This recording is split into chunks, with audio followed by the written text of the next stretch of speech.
Now, hello out there. Can you hear us? You should be coming in nice and clear. Boost myself just a slight bit. Hopefully, I'm loud enough on the stream out there. Let's go. Perfect. Well, welcome once more to another episode. Stuff and stuff. Jokes, tales, and critical fails. Another D&D podcast stream of one of two D&D 5e sessions we run here. The stream. The first, the one airing tonight, Scouring the Scorched Continent. Episode 4. But before we get right into the thick of things, just a quick announcement to anybody who has been a loyal friend of chat. There are unfortunately only 3 approved because they're fresh additions to the lineup, but along with, of course, the famous Seymour hype, which you should see flashing across the screen now. There is now the Let 'em Roll, emote, and as well as these are currently in the bit reward category. So if you're a bit cheerer over like a certain amount, you'll get the loot one as well, which you'll see flashing here, as well as the big loot emote if you're an even higher bit subscriber. But nonetheless, those are just the ones that were approved. There are I think 6 others coming. They're just waiting on approval. I think more, including animated emojis, which are simple animations like spinning, rave, coloration, and stuff like that. But there are more coming. All of them are currently for use in the Postable, our Discord server, which you can get a link to below. All our stream emotes are also available on our Discord server. So you can check them out there. And there are plenty more to come once we unlock more stream emote slots. The first one I am eager to show off, which you can check out in our Discord, is the Scorching Hot Scouring the Scorched Continent emote. As soon as that one's in use, I expect it spammed frequently every Friday night. There's also the big loot. There's the good boy, or the good dog emote coming out. Everybody loves a good dog, in honor of Patty from the Woes of the Wildland campaign. And there is also what's another good our Grim Reaper emote, which I'm excited to debut as well. So all that and more. Stay tuned to the channel for more up and coming. But also, if you want to join the community, just check out the Discord below. There you can hang out with all of us. There you go. Somebody found the emote there in chat. I think that's clear. Anyway, we can go ahead and move on and go ahead and get started tonight as episode 4 kicks off here. Travel through the scorching sands. Last time, our heroes so diligently hunted down the murderer of a number of nobles here within the town of Agressa, stationed in the heart of the Red Empire, a ruling nation on the continent of Rakesh. Our heroes were invited to a fancy dinner party where the host was murdered and a killer set out to murder many more guests attending the party. Our heroes, a number of them invited, in their own, became central figures in discovering this killer, uncovering that it was the town's mage's assistant, Kadir, a young lad with quite the means to murder. As our heroes nearly died trying to stop Kadir, his dastardly deed, Unfortunately, 4 nobles were killed. Kadir got away, escaping beneath the city itself in the waterways, a dangerous area separating the Underdark from the world above. It is rumored that Kadir most likely would not survive. However, Mahmud, the High General of the Rakeshian army, sent after him a number of hound soldiers, highly capable soldiers, sent to hunt down Kadir and hopefully bring him back alive, if not in pieces. For the meantime, Mahmud was quite thankful, requesting your action in another deed he had set off to complete himself. He made mention of a mysterious drug, a drug, in fact, you all were laced, your food was laced with, in fact, and many of you became victim to. A drug which loosens the mind, makes one much more susceptible. Mahmud made mention of a task he was sent on to take down a central location for this drug. And since he will now be preoccupied in hunting down a dastardly killer, he had asked you all to take his place. However, as many of you wrapped up the evening searching Masaf's manor, diligently giving it once over as the remaining guards locked down the estate, Avery, accompanied by Ignacio, discovered a bound ledger of the previous owner, as well as a mysterious vial. As B45, the reawoken Warforged from a long past time, discovered a secret passageway leading underneath a falls back to a fireplace, heading underneath toward the waterways. As you all were rushed out of the manor as the night comes to a close, many of you are given an apartment in the vicinity of Mahmud's estate.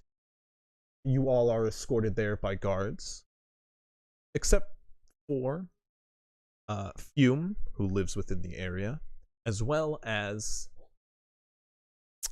Oberon, who went back to join his circus. Each of you have been given a task for the following day to meet with one of 3 individuals. Mahmud himself, a high general for the Rakeshian army. He's requested that both Fume as well as B45 join him the next day for training. He also sent Avery and Oberon in the direction of one of his close allies, Moju, a cleric and a large Luxodon of his later years. Lastly, Ignacio, as well as Hafs, have been given the task of joining the town's wizard tomorrow for some sort of meeting. Rashafi the Great you have met the previous day, and many of you have been put off toward his presence. However, he does seem quite powerful, and he's requested the presence of both Ignacio and Hafs tomorrow. For the night, you guys can turn in. If you'd like to do anything, do so now. Otherwise, we will progress to the next day, and you will each have your meetings. I would like to just read any of the historical books that I had picked up from the manor this night. Okay. Seeing if there's general information to figure out more stuff about what I'm missing. Okay, make an investigation check.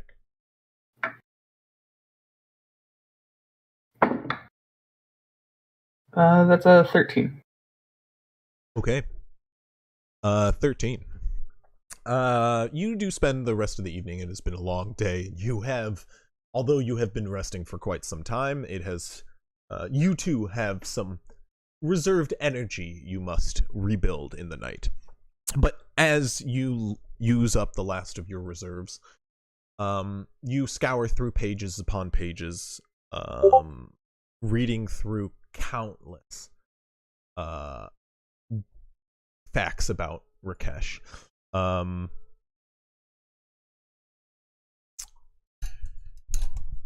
The information you find is plenty, but also nothing at the same time. Rakesh's history is vast and long. In fact, the longest recorded history on the planet, at least in human terms. And because of that, there's a lot of possible areas to start. However, one of the books you begin to peer through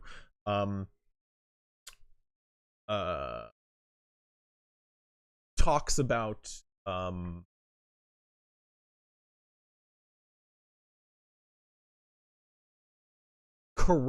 Old Karev, which is a city you are quite familiar with, as it was at one point at the point you remember it was the capital of the Red Empire. However, that is not the case anymore. And now this book talks about Shrihan, which is a city you know nothing about, pretty much. Karev, however, is the main focus of this book, and it does talk about how Karev is the oldest human city on the planet. It goes to talk about the customs of Old Karev and many of those that have held through, and mostly speaks on the traditionalist culture of those who live in Old Karev, which you can discern from the book is a section of the city of Karev, the northernmost city, that is rebuilt on top of the remnants of the city past. During the what's known as the Third Sundering, Karev was nearly almost entirely destroyed, and most of the remnants and relics of Old Karev are there are still like remaining structures throughout Old Karev, but now high luxury and wealthy apartments have been built all around it. And you can read from this book that it is now like a cultural epicenter of Karev, where many wealthy, influenced and cultured individuals meet to discuss things like philosophy, arts, and the likes, magic too.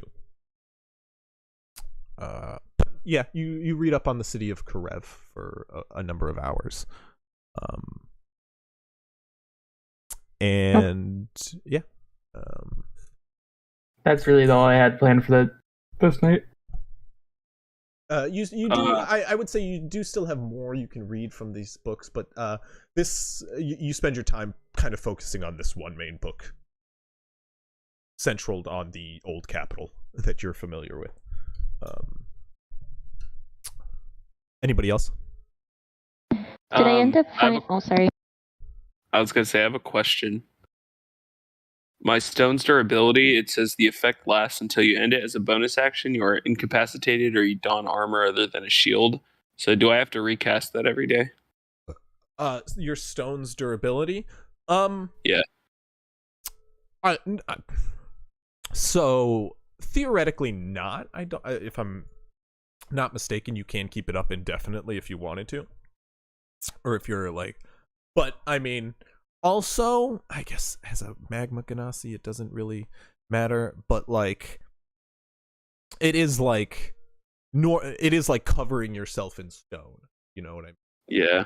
So you may look a little odd or densely packed, but I mean, you're a magma Ganassi. Yeah. Odd. So he looks cooled off. It's more like no, it's more like like so when he casts the spell and saw it before, stone from the earth around him kind of piles in parts, like making his body thicker. Got it. And it essentially would be like you're constantly walking around with that stone armor, which not that, it would be normal for you. I just like my immediate thought is like a human with that ability, and yeah, you just always look like a stone man. It'd be kind of weird, but you always look like a stone man, so yeah. But more dense. Yeah, I don't believe there's anything in the rules that would make it so you'd have to drop it. Okay. So, anybody else want to do anything as the night? Yeah, I want to check in with Shen Yang and make sure we got paid. Gotcha. Okay, you head out to the east exit of Aggressa, where you do know your circus has set up. You guys have a number of carts which you guys pull as a train through the desert, or what was the Dengu dynasty back when you venture back home. And you guys have it parked kind of off into the sand in a semicircle. A large fire set up in the middle, and a large number of your circus is gathered around said fire. They're kind of like wrapped up in conversation. And Shen does sit at his table in his just under his cart, which you do know has like an open back hatch which houses most of his belongings solely. And he sits over a chest currently counting gold. At first glance, it looks like it, but you can approach him if you... Yeah. Okay. Oberon.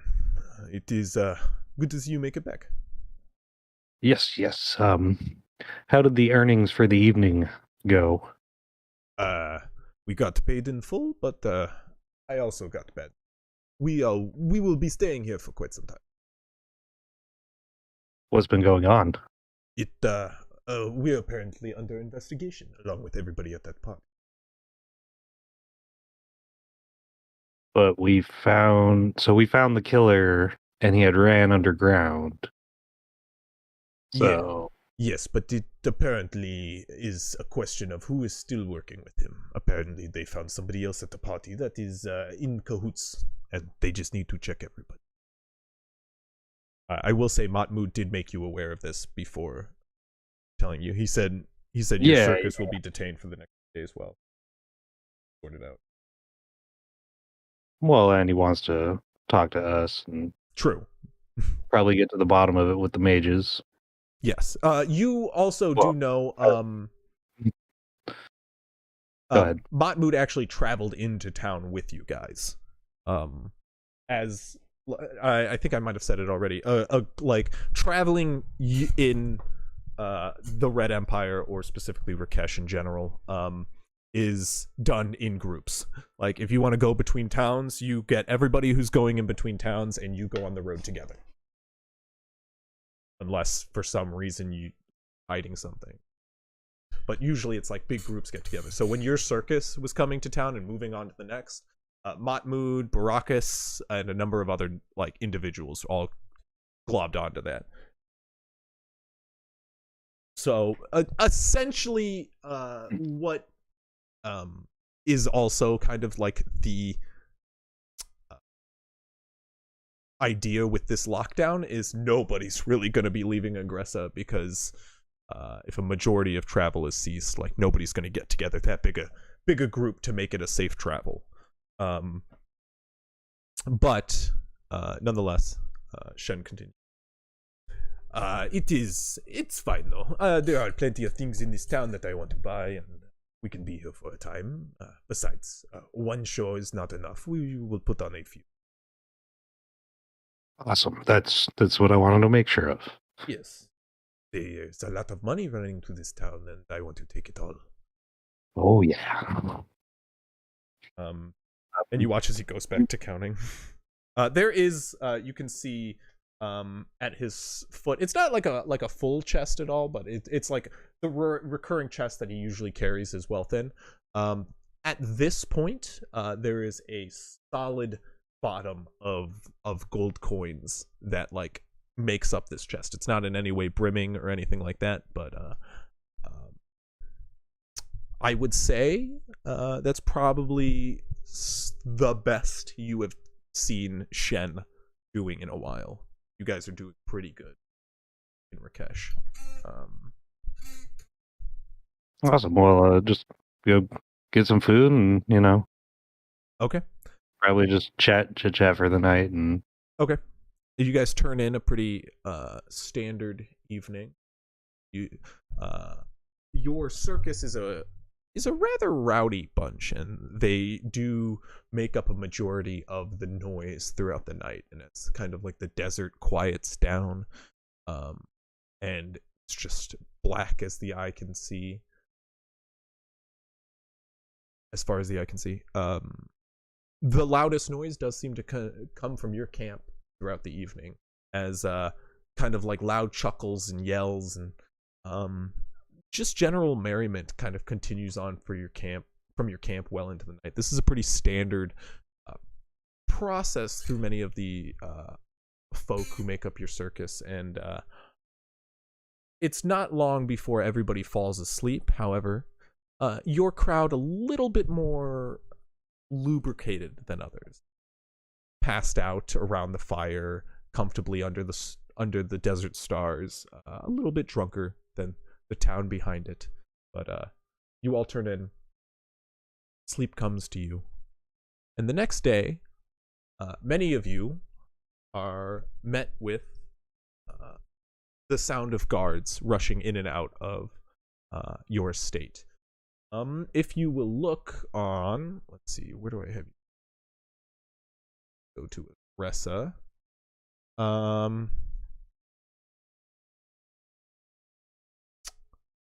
You will right here.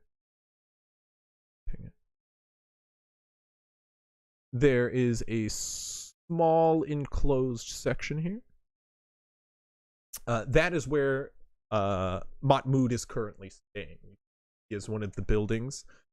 His guard are stationed nearby in the smaller building, and you guys are given a pair of rooms to share on the estate. Fairly early into the morning, you are woken up by the sounds of guards rushing about in an early morning manner, shouts being ordered, and Mahmoud, dressed, already ready to go, his sword and armored on, fairly nice red shawl, silken shawls cast over his shoulder, and greets you all with a smile and a wave. Good morning. It is quite hot already, and would be a great time to get started with some training. Are you good for the day? Says to B45. Hey, what was that? My headset was off for a second. Are you good to get started? I have some things I'd like to show you in the barracks. Yes, I am. Well, Lead the way. for you, Hoffs and Ignacio, the wizard's tower is right across the way. If you'd like to see him, good luck. I think you need it. And you, boy, Avery, you go find Oberon and head to Moju's place. I believe it is along the side of the oasis. You... Let me see if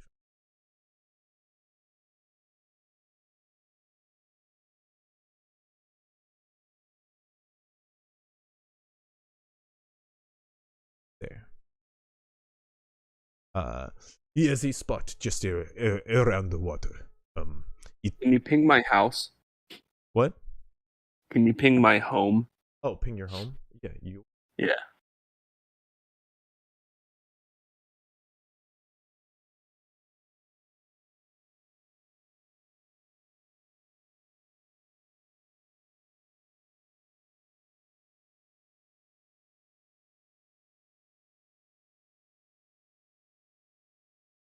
Outside, that's why.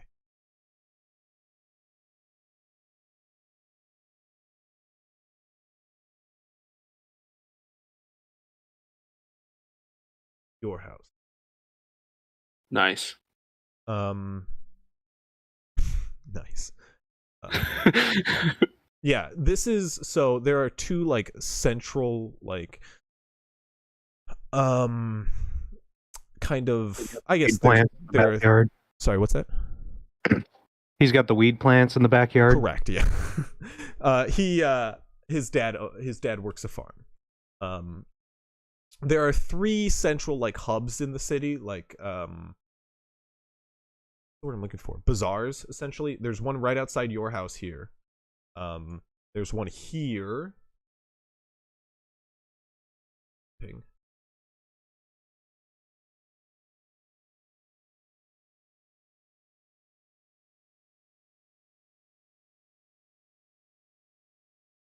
Right here.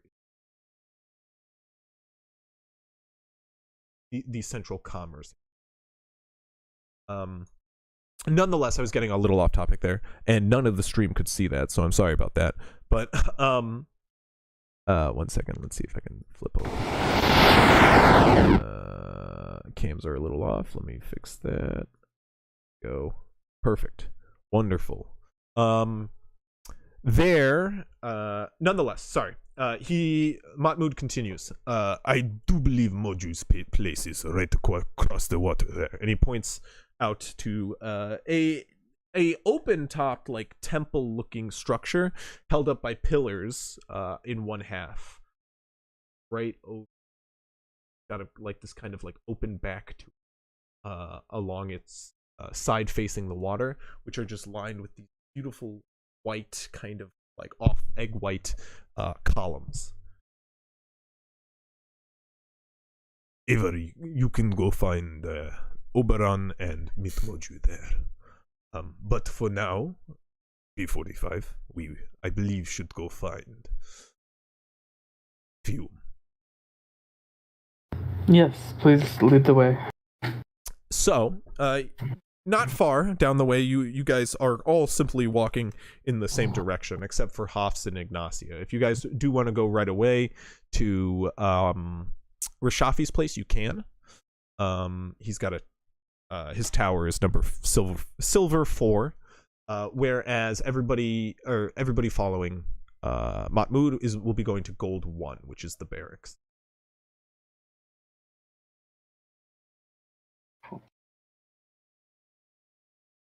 Please tell me what you're doing. Yeah. I'm just following Mahmoud. Okay. Ignacia, do you just want to go over now?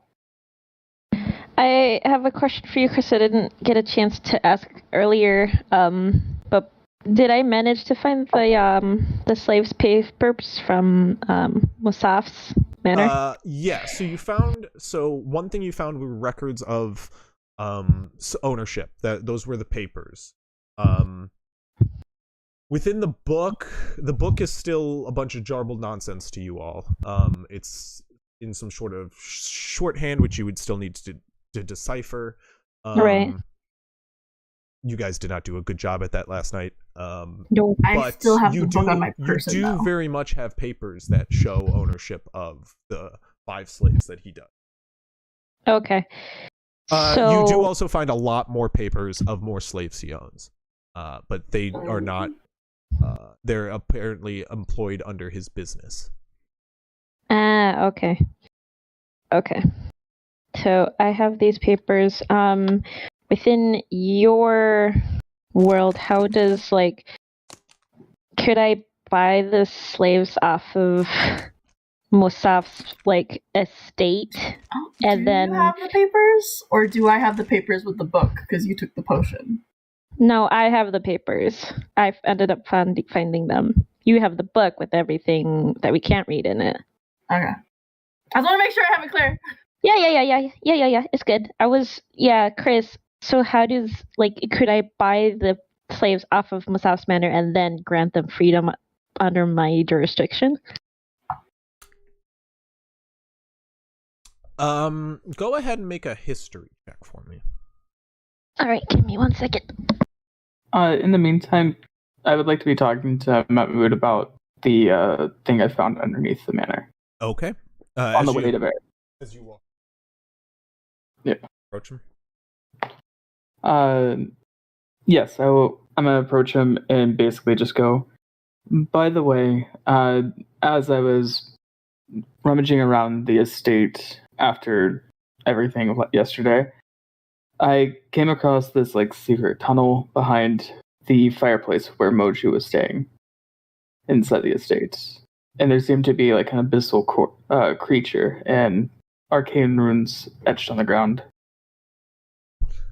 Yes. One of the guards told me you were mucking about in the room. I did have reports. And I sent somebody to check it out. It is something worth viewing if you would like to head back later. There have been some discoveries, and there have also been some open questions, but it was a good find. Very good. I wanted to thank you, actually. Fume, what are you doing as you wake up in your home this morning? Do you wake up? This is a good question. Are you, because you guys were up late, are you an early riser? Do you keep to a strict schedule? What would Fume do? Yeah, okay. So Fume wakes up, he does his normal morning routine of working out. He drops the stone's durability when he sleeps because it will break his bed if he keeps it up. So I would also say you can't keep it up. Well, I would say because it breaks concentration. So he works out, eats breakfast.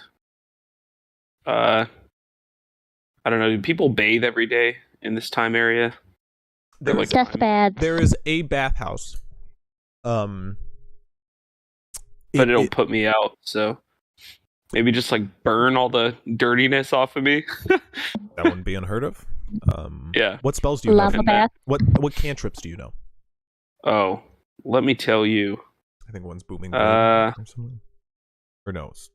Firebolt, produce flame, control flames, green flame blade, and molders. Okay, yeah. Well, yeah, you will say you burn it all off. No, yeah. So there, to be fair, actually, note, point of order, you guys do have a well. So a well and a working spigot, which, as your father is a farmer,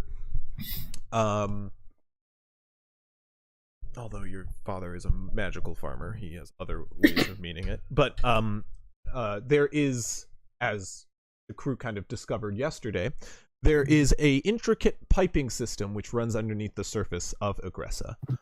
Using the waterway as a method, there is a pump house which does pump water from the nearby oases as well as the waterways beneath, and that is what supplies the local farm.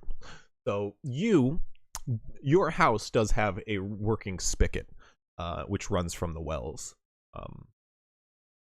Real quick, Chris, Trig does say that you might want to turn yourself up on the Twitch side because right now you are the quietest. Noted, thank you. I will mostly just turn, I think, you all down a bit. Valid. Yeah, I'll also turn myself up a bit. Why not? Where's my gain? Baba Booey. Okay. I just hope there's not much background or anything. Okay, cool. Do you want my history check now? Yeah, please. Props on the dice I just got. I got a nat 20 on the first roll. Let's go. Let's go. You would know that,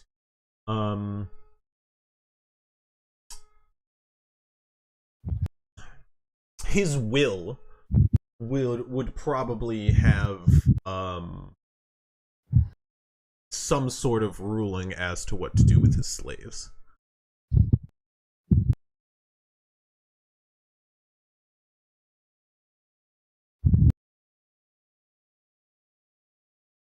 As in, like, that would clearly define where his slaves are going after his death. Okay. Meaning they would have ownership, and you would have to buy them off of that person. But usually there is an inheritance rule for slave ownership. They standardly are passed down from, child or father to child, or some other written agreement. But it would have to be in some sort of written will or document, which you do not have.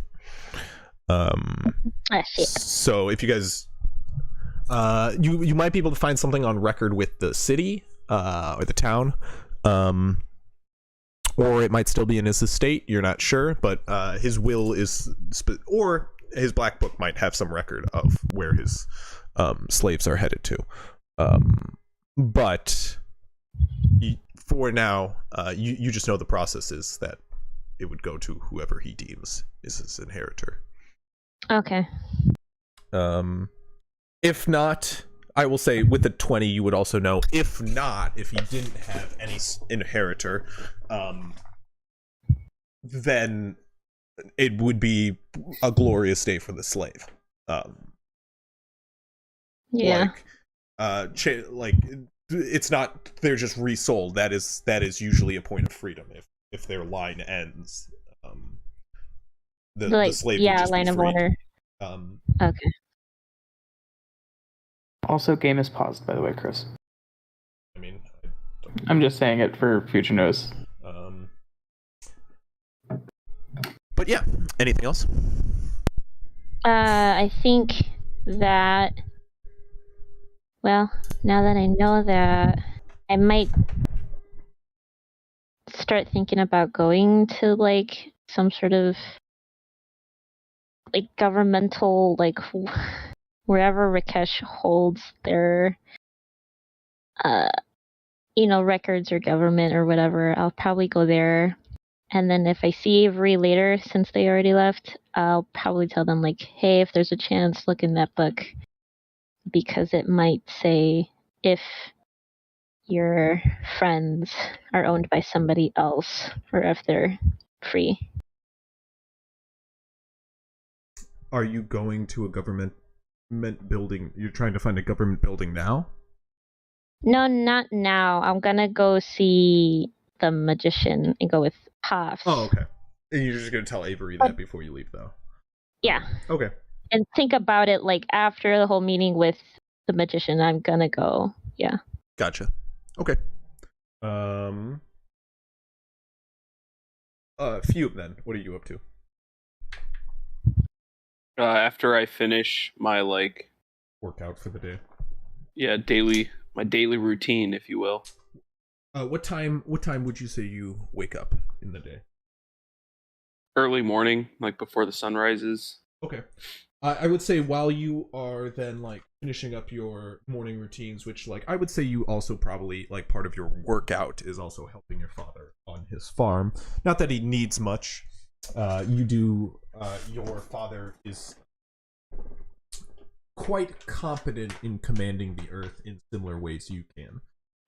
And while a large section of your farm is kind of encroached on by scorching sands and the nearby dunes, every morning you do kind of feel this earthly quake just as your father brings up new and richer soil replenished from the waterways beneath the earth to fill his place. It's a small process, shaking the greatly, but every day there's a slight rumble throughout the area as his crops begin to shift and rotate. As new soil, wetter soil, joins the town. You do help him then kind of till and straighten the farm soon after. And as you're doing so, a guard does show up knocking. Open door frame. I'll answer the door. Hello? Fume. Mahmoud requests your present barracks time.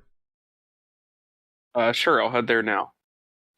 And then I'll cast my stone's durability and then walk over there. Okay. You do so. It's a short walk through the northern entrance of Agressa on the other side. By some nearby housing, on the other side of some nearby housing. There are a fenced-in archery range on one side, as well as a dueling pit tucked away in the corner nearby the wall. Outside, a number of guards currently milling out, as a number are training in the. Just on the other side of the fence, as you approach, you do see Mahmoud and B45 standing there and waiting. Mahmoud gives you another friendly wave as you approach. Ah, wonderful. Fume, thank you for coming. It was an interesting day yesterday, and I appreciate your help greatly. And for that, I know I've already given you a payment, but I would like to thank you further.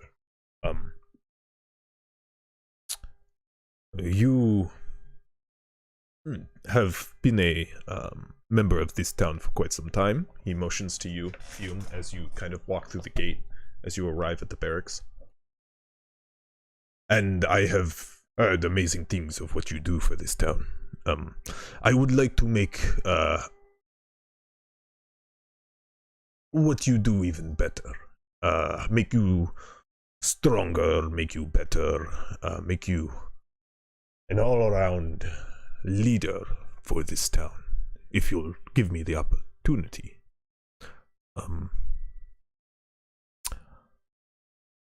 Both of you, I think, and he kind of gestures to B45 now in this more directly, I think have a lot of opportunity. I see great things in your future, and I can be of assistance.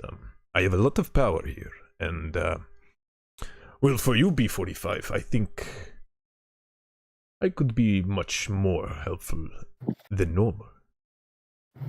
Come inside. He motions through the doorway to the barracks, and walks into a larger chamber on the other side. You all follow, I assume, or you two? Yeah, I do. Leading into a back room adjacent to this one, he walks into a storeroom with a number of barrels and chests. One thing he pulls out, or kind of lugs out, as it seems quite heavy, is a sealed cask that's about a calf high, just past the knee. Or did I say calf? Thigh high, just past the knee. And as he kind of rolls it out, he smacks it, and you can kind of hear like a semi-hollow vibration from within. This I got from a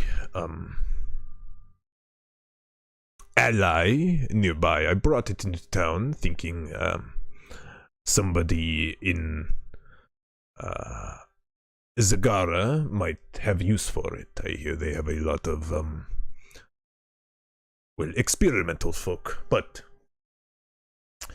I think a little bit of it could go a long way for you. And he starts to lift it up onto a table and pull a plug on top and start to tilt out into a mug nearby, a thick black liquid which kind of oozes out the top of this cask into his cup. It starts to spill over a little bit, and you can kind of see as it slowly like oozes down the side as he kind of swafts it about for a second.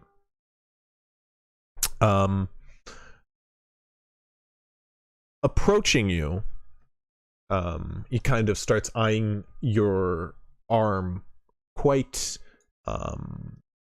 intently. Wickwit. Dick. What are you doing exactly with that? And first, what is it? It is it's a thing called God's blood. It's not from this land. It is a creation of the north, a land called Taldazir. Can I do like a Arcana check or a... Make a history check for me. Okay. Well, this is at -1, so let's find out what happens. I'd allow an Arcana check, actually, if you want.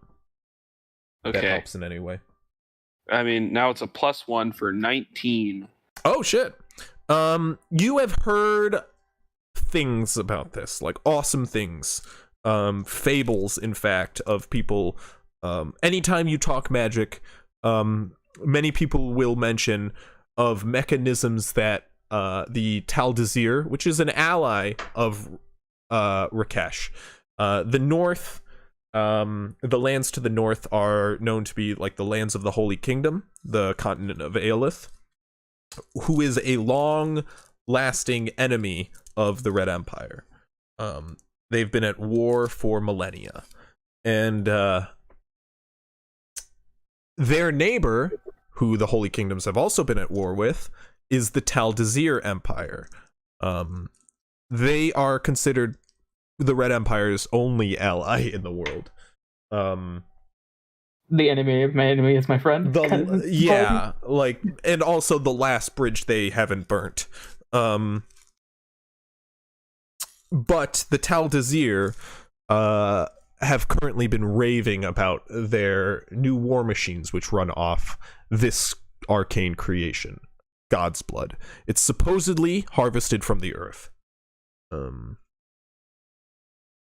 which is what caught your wind, or your ear, most importantly. Phew. But nonetheless, Mahmoud kind of approaches and starts kind of like peeking around your shoulder. I do believe this is Taldazir in making your arm. It doesn't look like the rest of you, no offense in any way. It doesn't look like your legs. He kind of peers down to the gear-like clockwork which runs down your inner and outer legs. And it does not look like the clearly otherworldly arm on the other side. I do recognize this work, however. It is clearly Taldazirian. If I could just find the damn... Oh, wait. You watch as he lifts up your shoulder pad. You let him? Since you know more of this than I do, my body is yours, and so that people are very messed with it. Go ahead. Well, I'm going to be honest. I'm winging it too. And you watch as he quickly, like, just pours in the god's blood into a reservoir underneath, like, your shoulder pad, which just kind of props up and then quickly pours in the god's blood. Go ahead and make me a wisdom saving throw, please. Oh As long boy. as it wasn't intelligence, that's all that mattered. 19. 17 plus 2. Okay. As this liquid kind of oozes out of the cup and into your shoulder, you feel nothing for a good moment before a jolt of energy kind of surges up your arm, and in an instant, with a bang and a puff of smoke out of a tube which runs out of your elbow, just above your elbow, Your arm goes jolting forward, and in an instant, it just misses Mahmoud as he holds the cup aloft. As it swings in this upward arch, it rights itself back around in an instant and begins to move once more, quite limber.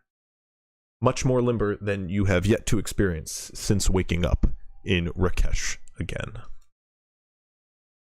It just begins to putter again.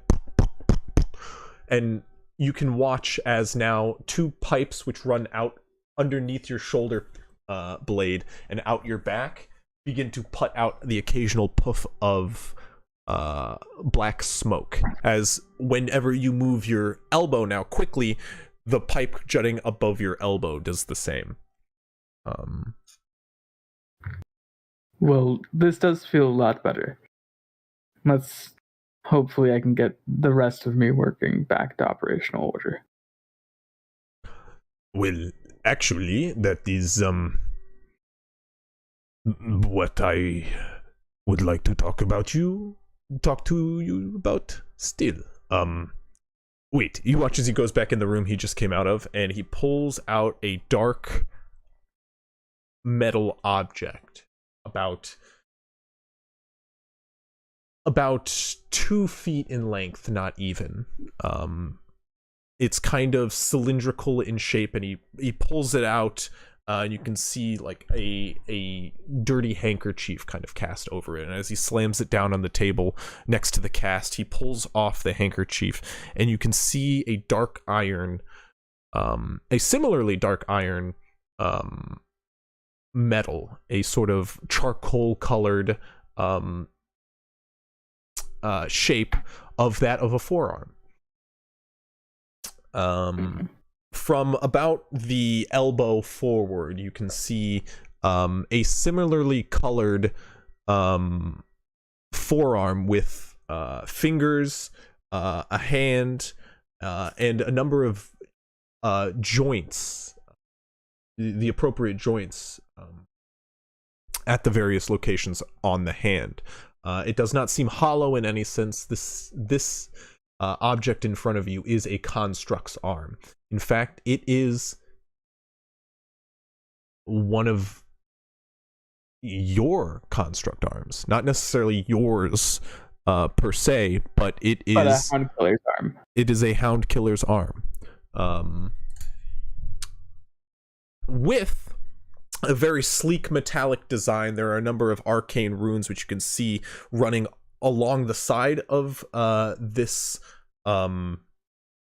metallic structure, and as well as a number as he flips the hand from an upright position. As he flips it over, you can see the runes on the bottom to a very sleek top, which has a singular slit just above the wrist.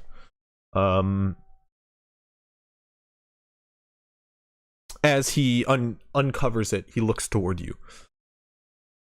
This is another thing that I never thought I'd find a use for, but looks like luck shines upon me. There are a number of discarded hound killer pieces throughout the Red Empire. A number of people have collected such artifacts, and I myself was planning on becoming the connoisseur. But I think it is only appropriate I return this to the rightful owner. Now, I'm not sure how we can get that functioning. I think I know a guy in town, but for now, let us focus on another question I have for you. I would like to provide you with such a valuable object, but you understand I have spent a large deal of money on it myself. I would need some sort of value from this trade, as you must know. Versus just knowing that you've helped recreate a creation of 900 years ago. Yes, of the besides original styles. that. I could be y'all's most marketable piece, though. Nonetheless, I do have a use for you that I could find myself at ease giving you such a valuable artifact if it was being put to such a good use. As I talked to you all the other day, I've come into town on a sort of task. I was planning on heading out soon to hunt down the source of, well, the Viracan drug manufacturing. There is a cult operating within the area, and I intended to hunt them down and put them to the blade. However, I am now under the task of putting Kadir to the blade. So, I was hoping maybe you two could help me in my task. Well, I have no reason to refuse. You've already brought me back to somewhat working order. So I will go along with whatever game you have going on. There is a group known as the Violet Knight. They operate in the manufacturing of Viraka.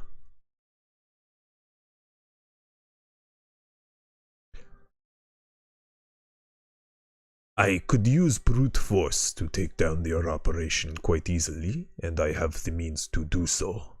But I think you all could make better use of the opportunity. Nobody knows the likes of you outside of the town, and you are all young faces that could be of use. If I sent you to this location I have uncovered, and you went in undercover, then I could gather more information than I could have hoped otherwise. However, I do not wish to do this to a bunch of unprepared children. That being said, he points down to the arm in front of him. I will arm you. Get it? He turns. So not just a hoarder, but also a joker, are we? He turns about. Aye, kid. But seriously. Fume will erupt in laughter. That was probably one of the funniest things he ever heard. Matmood is taking it in stride. He is basking in the laughter, and he soon. Yes. But seriously, this is a matter of life and death. Viraka is a curse upon this land, and I wish to rid it finally.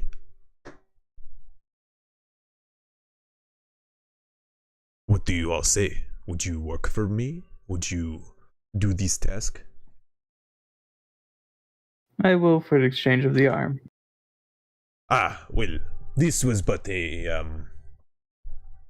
let's say but a taste. If you do this, and more in the future, maybe I can use my connections, maybe to get more pieces similar. What do you say? That sounds fine. In the meantime, I would also like to have information about this one, pointing to the one that's already on the unpowered one. The the Nizulian. The Nizulian. Yeah. Gotcha. That is maybe out of my wheelhouse, but I could send you to the right man. He will be attaching your arm, and hopefully more things in the future. He should know a little bit more, but for now. Okay. Then I am perfectly content with this. I intend to go about to the others and ask them a similar question. I do not want you to go alone. And I do not want you, he points to Fume, to go unequipped either. He will hand you the arm to look at B45 off the table before he goes back into the room and rummages about once more. Can I discern what the slit on the top is for? You can. I will say you can do that fairly easily, seeing that you are holding it. I'm not going to make you do a check. Instead, I will just give you this. How do I do this? Configure permissions. Bell. Owner. I'll let everybody else see it too. It should be in the items tab here in a second. The standard items? Or Or the SRD? where? In the items You said- directory? Items directory. It's the fourth or fifth tab over for you. Looks like a suitcase. Oh, there we go. Yeah. Oh. Do you see it? The Yeah. ancient longsword arm blade. That is it. In fact, I will let everybody see the well, no, we'll get there. You, however, Fume, are soon approached by Mahmoud carrying another item.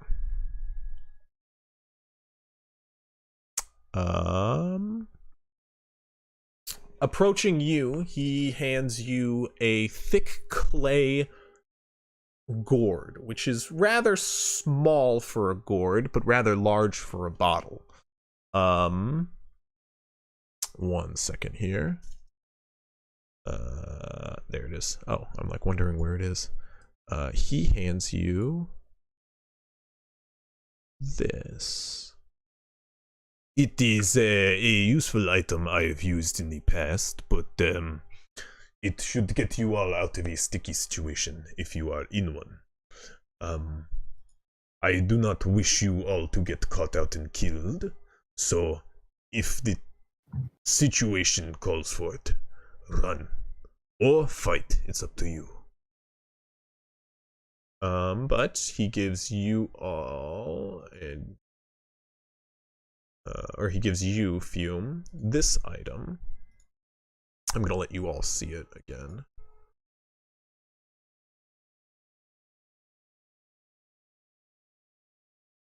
There you go. It is called the Ever Smoking Bottle.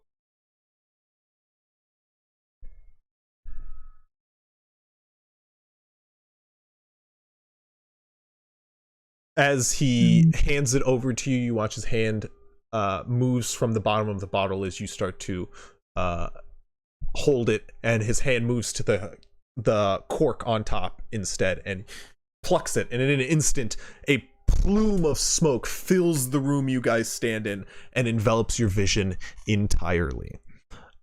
You lose Mahmoud in the smoke around you, and you hear from just inches away from your face, see, it would be quite useful should you need to vacate a scene.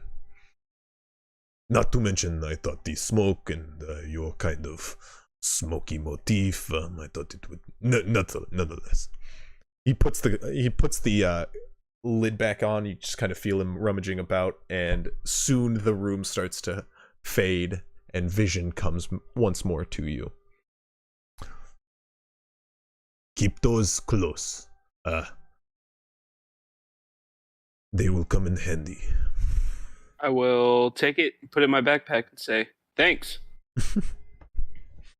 Now, I intend to equip you in other ways. And you watch as quickly he steps forward, wrapping his leg around the back of yours, and pulling out his sword in a sudden movement, he forces you off your feet using his drawing arm, forcing an elbow into your gut in a sudden movement. Go ahead and make me an athletics or acrobatics check to go ahead and resist. Fume. You said that these are now in our possession for these items? Yes, yeah. Okay. Do athletics. Yours is not equipped yet, I will say. He will. Yeah, I know that one. Just a weird question. If I were to theoretically punch someone and then use the bonus action, would that count as an extra attack to extend that arm? You'd have to try. Cool. Okay. 17 athletics. 15 plus 2. Okay, let us. You quickly step your legs out from behind him, spinning to the left as he swings in his elbow. It catches you in the arm, kind of bruising your forearm just a bit as you spin out of the way of his shove. And what do? I draw my hammer. Okay. And take a stance. You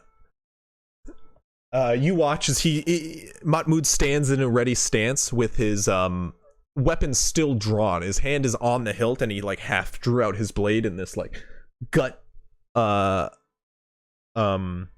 this gut rending like elbow to you. But he still stands ready, and he stands back up.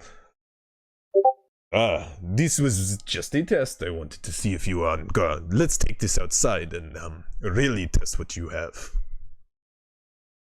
And he points out the doorway toward the training pit out back for both of you to follow. I'll prop my hammer over my shoulder and stroll out with a very swaggery gait.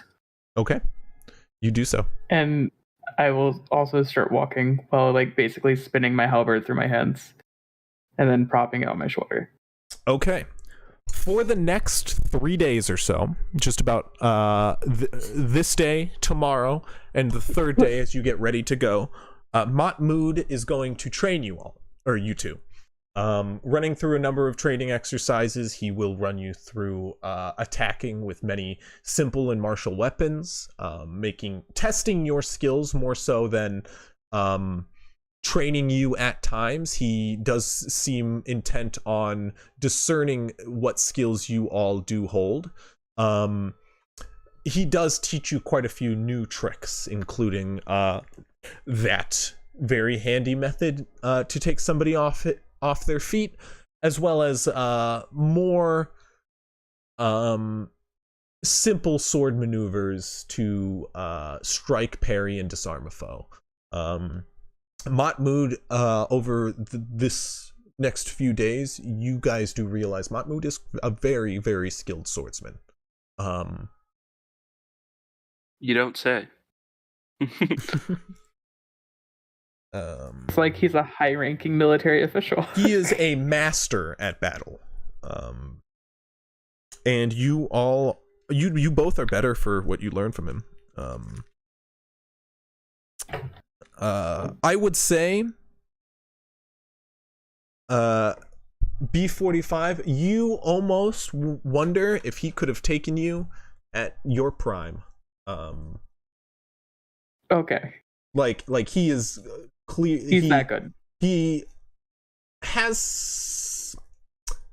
Make a history check for me, actually. Oh no. While he's doing that, I would just like to say, at some point, I'd like to go to a weapon shop and see if they have any cooler warhammers than the one that I have.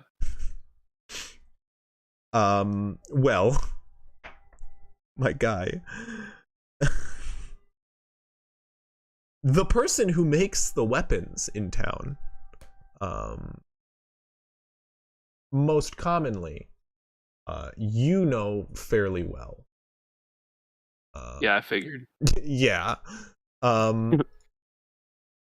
Not meaning that occasionally nicer stuff come through. Most of the stuff made in this town are made by your mentor. Anything. Sorry, 1 second. Did I ever give him a name? Yes, you did. I think you did. I'm just trying to pull up my page right now.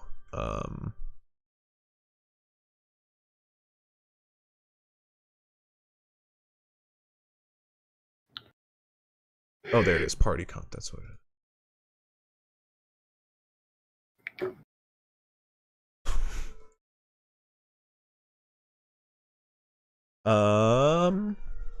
Where is it? Yes. Okay. Sorry, I couldn't find my Google Drive file. I found it now. Yeah, most of the weapons made from this town are made by Ragnak.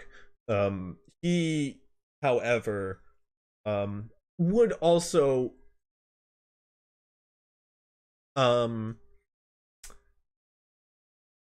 evaluate any other sort of weaponry that would come through town.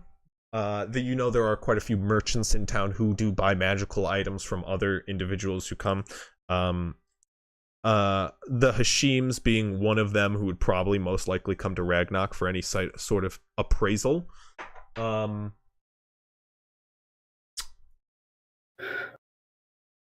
However, you would be able to go to Ragnak to find out any of this. You would know that there are no cooler warhammers currently in town. There are a number of other weapons, none of any sort of like high fable, but there are. Let's see here.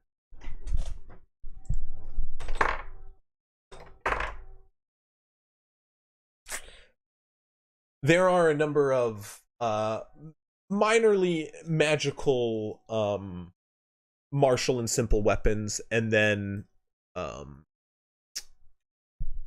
one really magical not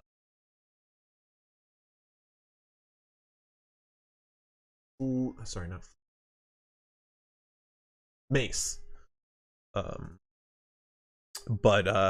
But when we talk about really magical, we're talking like fabled. Like Ragnak has not shut up about it ever since he appraised it.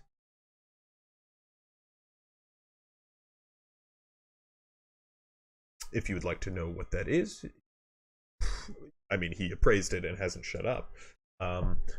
It is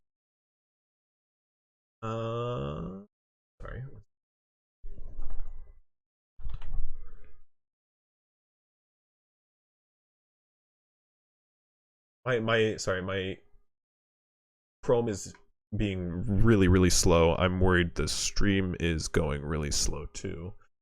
Trying to make sure it's not.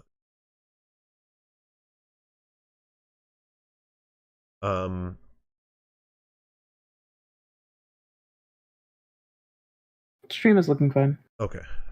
Yeah. I'm just checking my upspeed. 1 second. Okay. Seems fine to me. Cool. Okay, good. You do know that he's recently appraised a Hellfire Morning Star.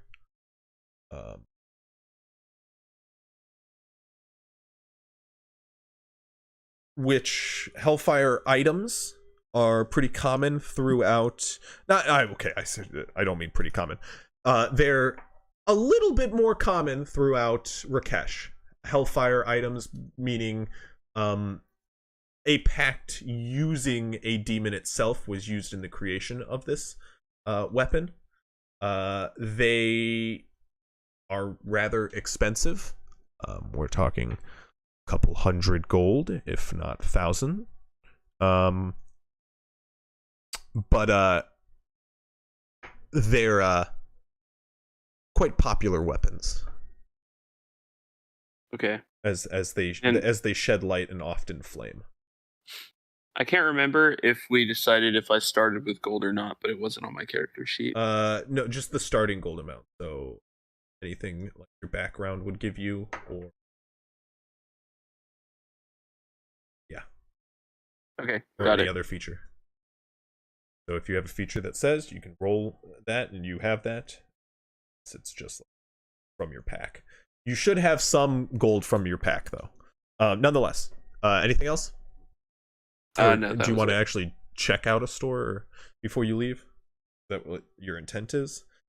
There's not my point being there's not many magical items in town. You could probably find a +1 magical item, like there's not a warhammer, a +1 magical warhammer right now. You could probably have one commissioned for a fairly good deal, you'd imagine, seeing as you know a guy who could commission one.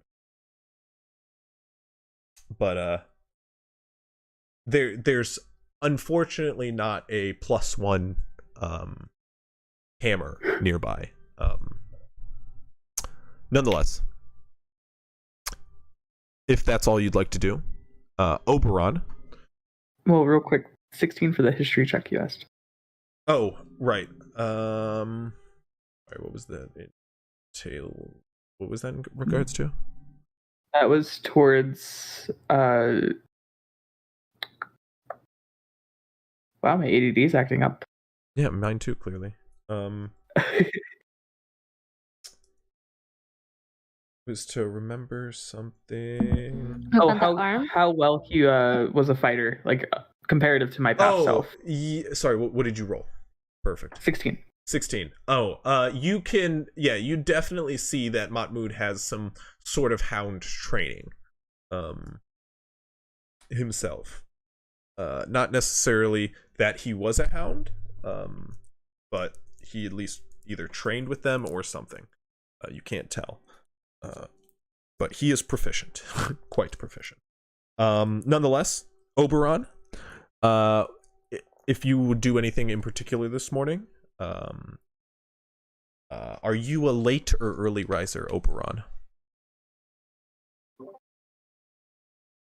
Probably a late riser. Okay. So in that case, Avery, what do you do? Do you go find Oberon, or do you start heading right to Moju? I don't know where I would be able to find Oberon, so I would just go straight to Moju. Okay. Okay. Moju. Wearing a circus uniform. What's that? Powers of perception. Wearing a circus uniform. Yeah, true. True. To be fair, I was about to give her crap, but then I was like, she's actually the one character who didn't see you perform. I don't know. Like B45 and then didn't see you in the circus. So I'll give her a break. But nonetheless, you do start heading toward Moju's estate. It is along the water, and it is a very nice kept temple as you approach. You do see most of it is open air except for one room off to the side, which does seem to be fully enclosed. However, the temple itself does seem to be held aloft by half the structure, which does encompass the building entirely and holds up the roof itself, which has this sort of raised dome-like structure in it, and where the second half of the building is held up by a series of surrounding pillars which stretch from the ground, a very smooth white marble ground, which sort of reflects light here as it is very, very nicely polished in the early morning sun. As you approach, you can see Moju is currently knelt in front of a standing pool which sits in the center of this room. Hanging above it, you can see a bowl attached by chains which reach up to the ceiling, water brimming from its edges, almost perfectly sitting upon the surface of the bowl, the water reflecting like a smooth, still surface. A single drop, however, can be seen coalescing at the bottom of the bowl as it forms into a full drop and falls into the pool below, where you can see perfect circular rings emanate toward the edge of the pond in front of Moju. As one drop hits, Moju's eyes open up and look at you standing in the archway of the temple. Hello, Avery. Yes? Yes. Thank you for coming. I appreciate it. My name is Moju. He stands up slowly, reaching out for his staff, which lies on the ground next to him. He stands up using it, arching his back in some sort of struggle. As you can see, this Luxodon is in his later years for sure. He forces himself up and lumbers his way around the reflective pool toward you, not saying anything as he moves throughout the temple, leaving a very long and uncomfortable pause in the air between you. Just moments pass as he slowly lumbers across the temple. I will wait and not rush him. Hello, child. There was, I believe, another of you. Yes, there was Oberon, but I'm not sure where to find him. Yes. He is of the circus, of the folk outside the town. He begins to slowly lumber toward the archway. Come. We shall go on a morning walk to fetch him. And he slowly starts lumbering forward. His staff setting the slow beat to the morning air as he steps forward, one slam onto the dirt after another. He begins to linger forward, step after step after step, coasting his way through the town very slowly and casually. He eventually turns toward you, remaining silent most of the travel, before turning toward you, Avery. Oops, sorry, one second.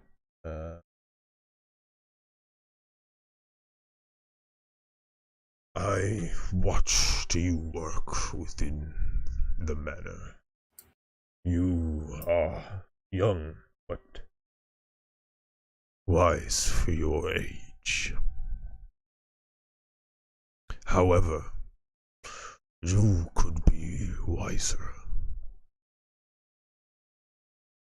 You made a lot of rash decisions, and well, sometimes those can be good.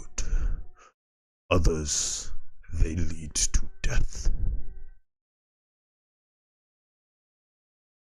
You are very useful, Avery. And these and many others can learn to rely on you. But you must learn consistency is sometimes quite necessary when those who you care about rely on you.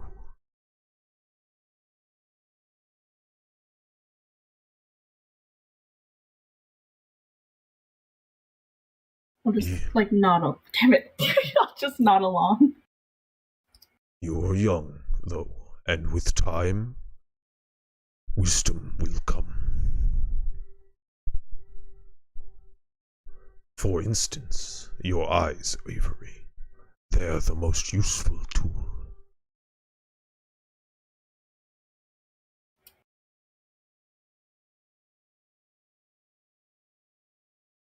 When one learns this, they will be better off. Sometimes, Avery, like that pesky trap you triggered, it can be better to look and watch rather than touch and, well, almost get yourself killed. He laughs at that and turns toward you. I chuckle at that too. I'm like, yeah, that wasn't my best moment. Don't be so sure, Avery. That trap was meant for someone else.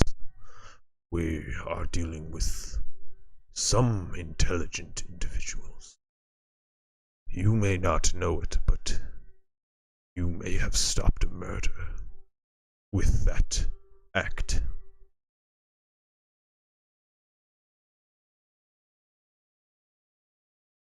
Well, that's good at least. One man will never know the full picture. That naive Rashafi. He thinks he sees all. But he, like many others, are in for a surprise. As he says this, you guys approach the edge of the town and where the circus is gathered.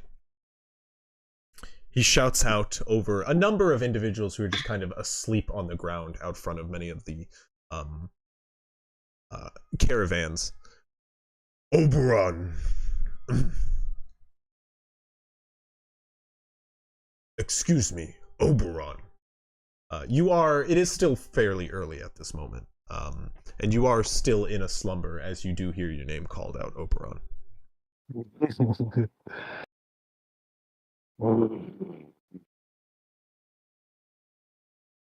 I don't know what that was. It was a weird noise. Sleeping. Oh, gotcha. He kind of walks up closely to you. This, Gotcha. It came through really distorted. I wasn't sure what the noise was. It sounded like a Pokemon growl. You know when they're like, "What does this Pokemon sound like?" And every You Pokemon open the apparently, Pokedex and it goes. apparently every Pokemon sounds like they're 8-bit. Coincidence? Huh. Anyway, nonetheless, the Luxodon does slowly lumber toward you, many other circus folk kind of stirring awake as he passes them, and he just pokes you in the gut with his staff. Oberon, it is time to rise. I have something I wish to speak of. Oh, I was dreaming of that curry. There'll Man. be plenty time to dream coming up. Come, walk with us. Alright. I'm gonna slowly get up, obviously being tired. Mm-hmm. Start to follow. Can you turn down one or two? Oberon, I have been watching you as well, and, well, I do believe there is something of value I could teach you. My name is Moju. I am a cleric around here. Well, you clearly saved our butts last night, and I thank you for that. I like to make it my job to save many butts. There is a sort of calling I found myself in, under the guidance of Kiana. Is that, I'm assuming that's a god? Yes. I would say make a history check for me. Alright. You would probably know of Kayana. Actually, scratch that. I'm That sorry. would be a god of this continent, so why would I? I'll get to why you would. Okay. Because Kayana is not a god of just this continent. Kayana is widely worshipped by Luxodons everywhere. Then I would probably know. Yes, you would. Kayana is one of two gods worshipped by the Luxodon, Kayana and Jamara. Jamara being the goddess of herd and family, Kayana is the god of peace and tranquility.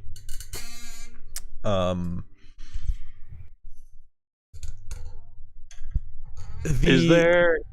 Go ahead. No, the Luxodon are generally pretty tranquil folk, and they are, in similar right, very family-oriented or herd-oriented. They do usually stick, and you would know this, just like the Aelix tribe, or Elephant. They do tend to stick to their tribe. Not many do venture out from their tribe. Do they have a special greeting? Just for the religion in general? No. Kayana is an not old for religion, for like Luxodons in general. Luxodons do, fellow Luxodons. Like having grown up around them, would it be like customary to give them a customary greeting? It's obviously not really one you can do because you don't have a trunk to lock. But there is one. If you would like to try a gesture. But yes, they do normally lock trunks as a sign of family or fond greeting. That is a very good question. Nonetheless, you do know both of these are widely accepted old gods, and Luxodon are very traditionalist. They generally, kind of weird incidences aside, most of them are usually live a naturalistic lifestyle and worship old gods. So Kayana and Jamara are generally, like, most Luxodons see them as their representing deities. Nonetheless, many Luxodon along the way. Yeah. Nonetheless, he continues. Okay. I'm sorry, what did you ask? How much have we ran into a lot of Luxodon along the pathway in Rakesh? Okay, yes, you have. And one thing you would notice growing up along Luxodon, or specifically Elephant, Elephant don't have tusks like the Luxodon here in Rakesh do. Luxodon here in Rakesh have big mighty tusks, which do apparently, like, they seem to kind of embezzle them. Embezzle, that's not the right word. Embellish? Yeah. Them the right. Embellish, that's the word I'm looking for. Jesus. Embellish them the right way. They usually, like, will wrap them in bands, pierce them with earrings, and flaunt them in various ways here in Rakesh. That's not a thing with Elephant. They have some have tusks, but they're not nearly as big. And also Rakeshian Luxodons seem to do the same thing with ears. They have larger ears and they embellish them the same way. Anyways, keep going. Yes, sorry. Off that. You do see that in fact throughout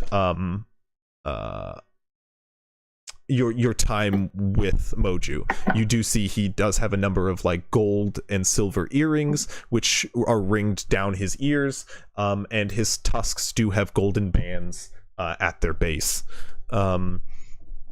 Nonetheless, he continues to walk with you toward his temple now. I studied under Keanu all my life, and I have been taught and learnt the ways of tranquility like no other. We spend our lives centering ourselves, becoming one with mind and body, and becoming better for it. Stilling oneself can be difficult, and all Luxodon are taught to do it when they reach maturity. Other races, however, do not. It can sometimes be their strength. However, there is strength in tranquility as well. And I do wish to show you Well, I would love to learn the ways of the Loxodon, or the what would I call the tribe there? Because I'm assuming this is kind of like one of my first interactions with There them from is. here. You have not seen any Luxodon that Moju has interacted with. Neither of you have, in fact. So there doesn't seem to be a tribe here. Luxodon is the correct term for him. Okay. Well, Well, I would love to learn more of the Loxodon here on Burkesh and their ways. Yes, I have left my herd long ago to teach others the ways of tranquility and others the way of finding peace. However, I cannot do it entirely. I but teach others the first step toward tranquility and lead them on a path of their own volition. I wish to teach you both meditation. he will walk you guys back to his temple. There, he will teach you to meditate. Both of you. Focusing yourselves, he himself a cleric of peace and tranquility. He teaches you meditation. A long, arduous process of meditation, which takes hours in this first day. However, the temple that you sit in seems to bolster your concentration more than, let's say, normally possible. I was going to say humanly possible. Doesn't really fit for any. But wouldn't I already know meditation? Well, you, through your training with your monastery, they do teach you meditation. However, it never has been your strong suit. You have been told that through meditation is how you can truly unlock the potential of one's body, and becoming and centering your mind is the first step to unlocking your body. This has always been difficult for you, Oberon. Steadying your mind is hard. You have a very active mind. It's what makes you you.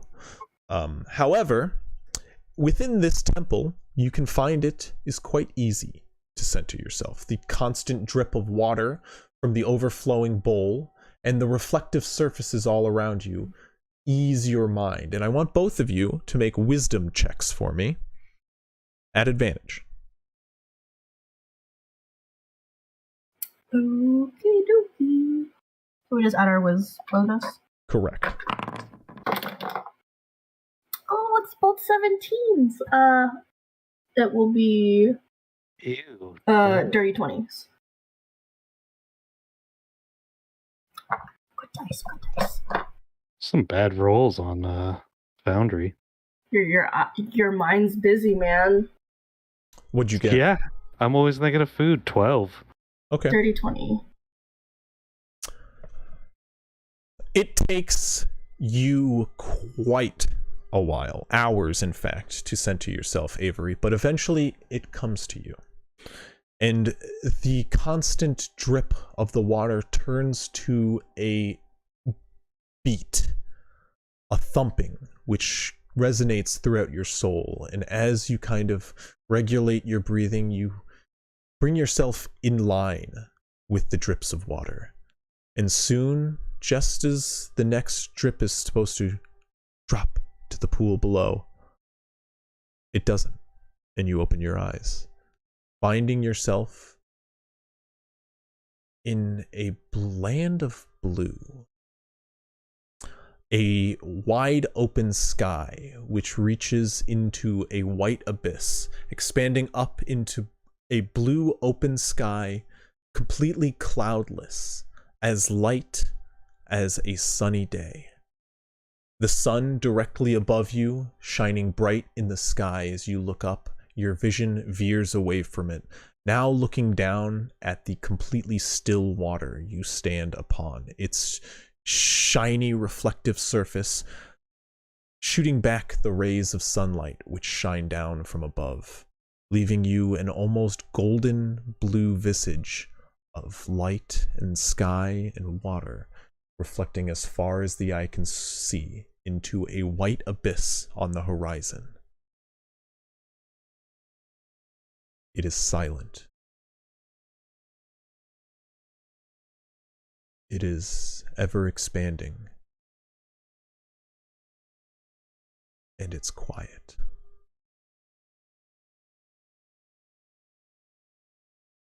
Before a single drop can be heard in the distance behind you, and you turn about to see the glimpse of a black cat before your concentration is broken and you're back in a temple. Oberon, still struggling to focus his mind. You can see him squinting his eyes and occasionally opening it before squinting his eyes again. However, just before you, Oberon, are about to break and give up for the end of the day, about 6 hours of sitting, focusing yourself, and rewriting yourself in frustration every so often. Upon the 6th hour, you find yourself at ease, breathing steadily once more, and feeling your breath move through your mouth and all the way to your toes and back.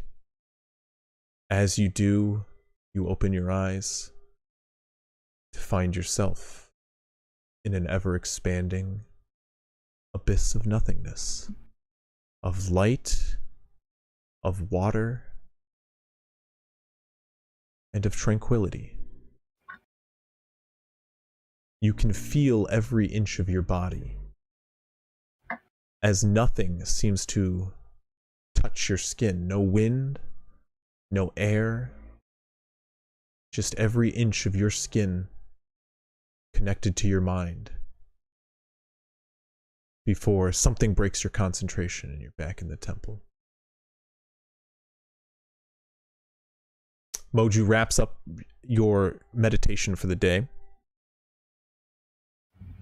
congratulating you both on the things you've achieved.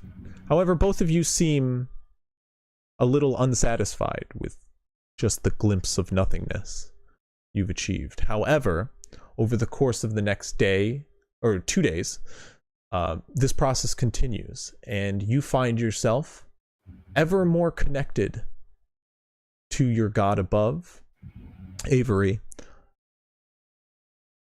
And Oberon, you finally are able to access Ki, like you were supposed to be taught long ago. Yeah, it's taken a while. Food is very distracting. What can I say? Preach. There's a lot of flavors out there. To Me answer as a your question, player, preach. yes, you were trained in meditation. However, Oberon was always good at the acrobatics, the fitness, the more physical aspects. the more physical aspects, whereas the actual centering yourself was always that thing you could never achieve. Ignacio and Hops, as we come to you two, you both stand outside of Rashafi's tower. What do you do?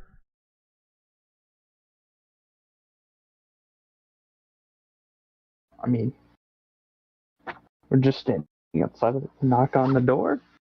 Okay, you reach out, and before your knuckles can touch wood, the door opens up.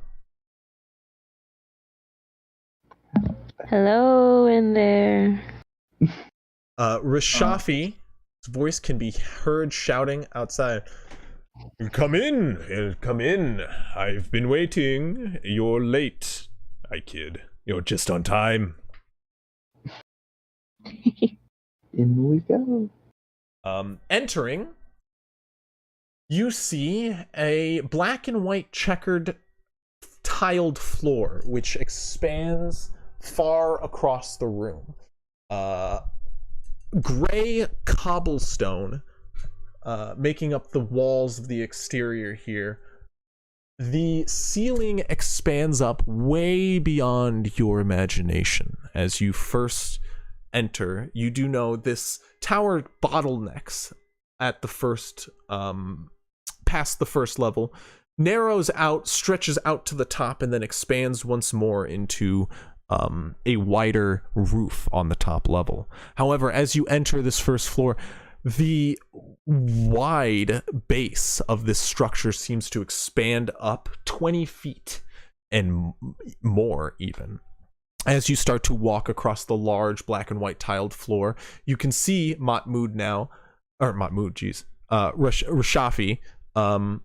sat at the edge of a raised section of floor along the side of this room. And as you guys enter, he stands up, pushing his chair back and turning toward you, turning away from the raised platform, also checkered in a tiled manner.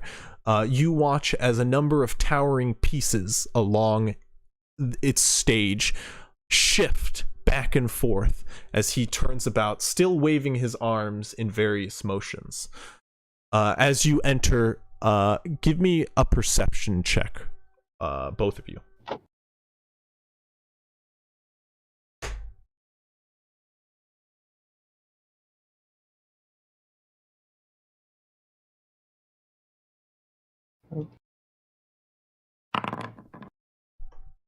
Oh. 19. 19.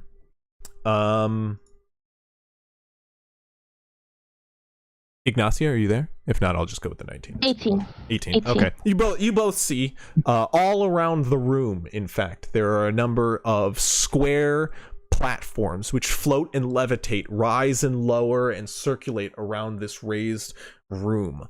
Many of them of different sizes, some but a foot across, some 5 feet across, some even more, and they raise and lower, all carved out of some sort of marble and stone, and all in this checkered black and white or checkered red and black pattern.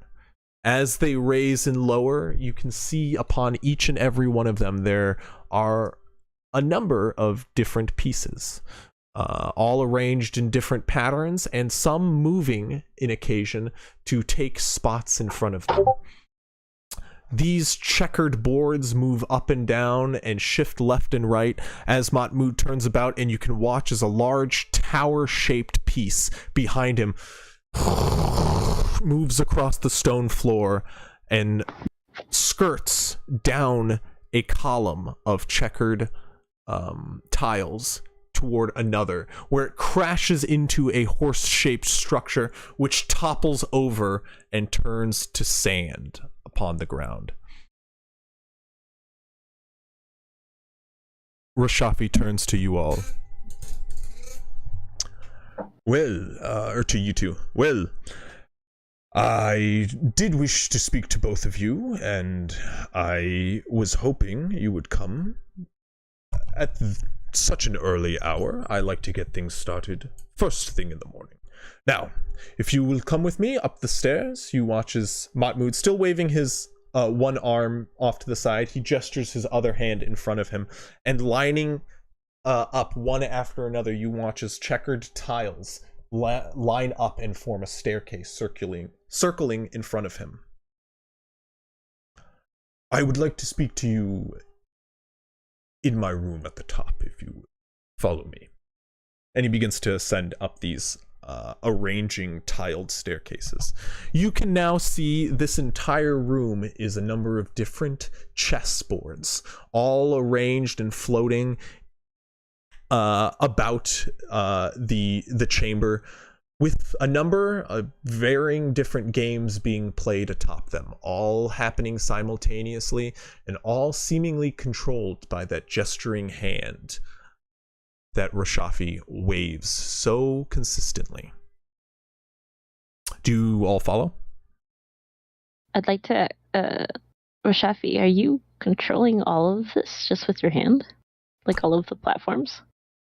The platforms are part of the structure. The games are what I'm controlling. I like to keep myself entertained. Shit.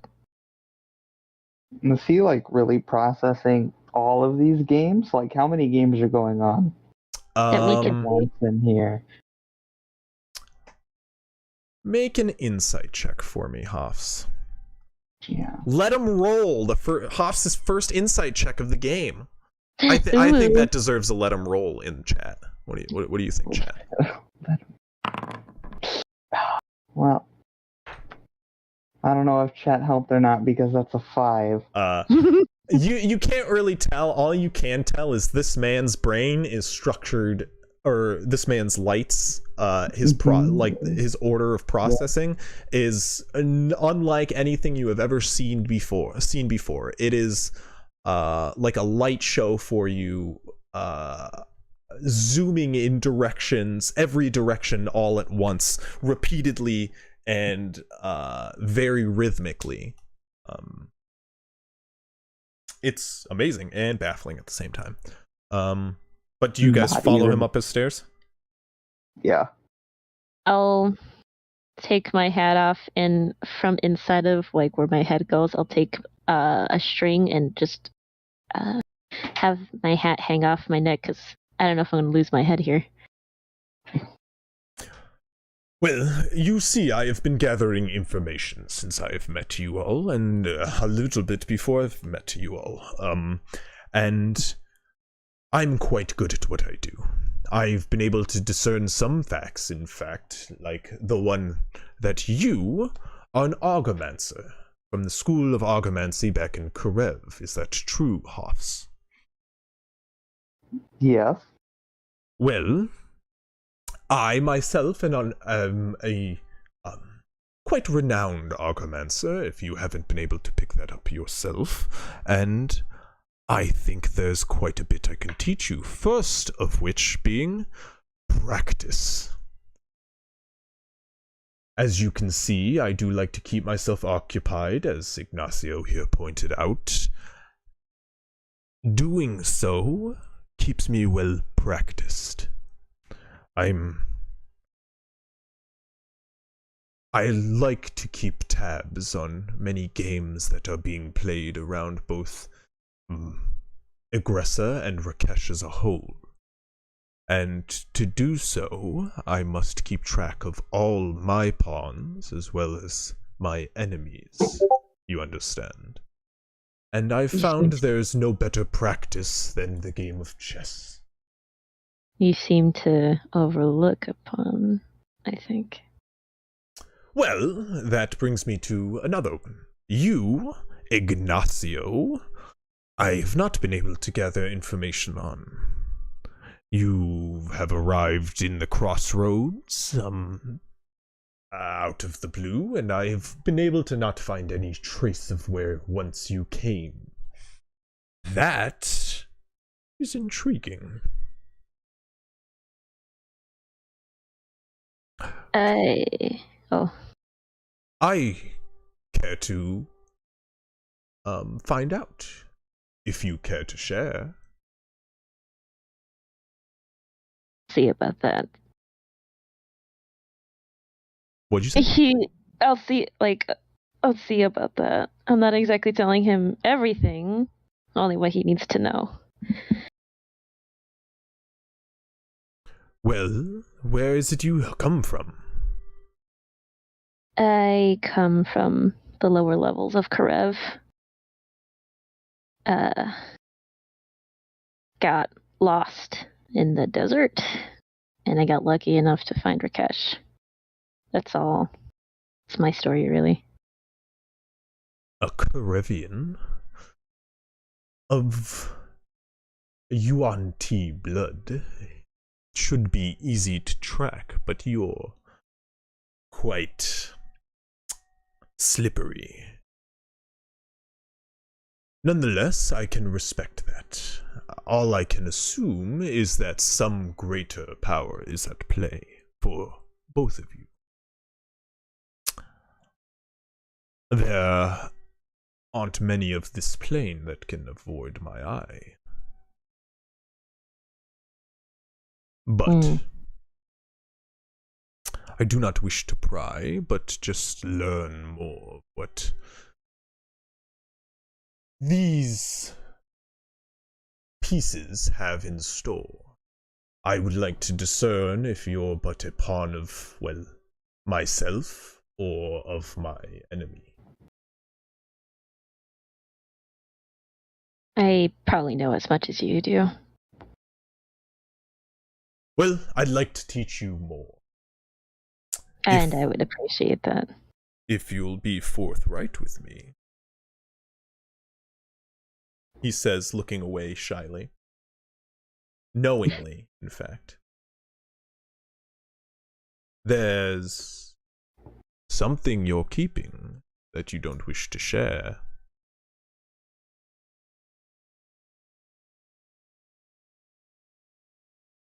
No? What are you responding? Yeah, I was trying to think of a response. all I was gonna say was kind of like my eyes were normal, but now they're like steely, and kind of looking at him like, how much does this guy know? Because I honestly thought I knew more than him, but now I feel like he knows more, and I don't like that. You're wondering what I know. He says, pretty forthright, as soon as you narrow your eyes at him.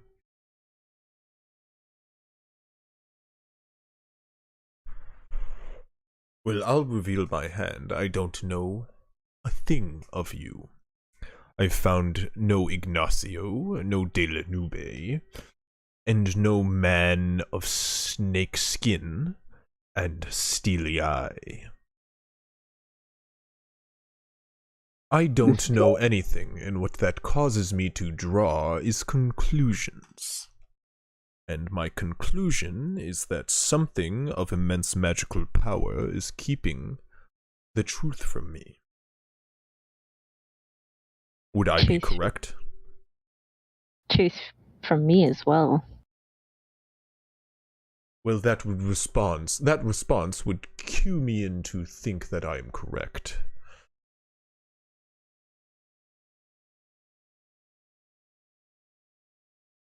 As for you, Hoffs, I hear and have caught in wind that you have fled your college.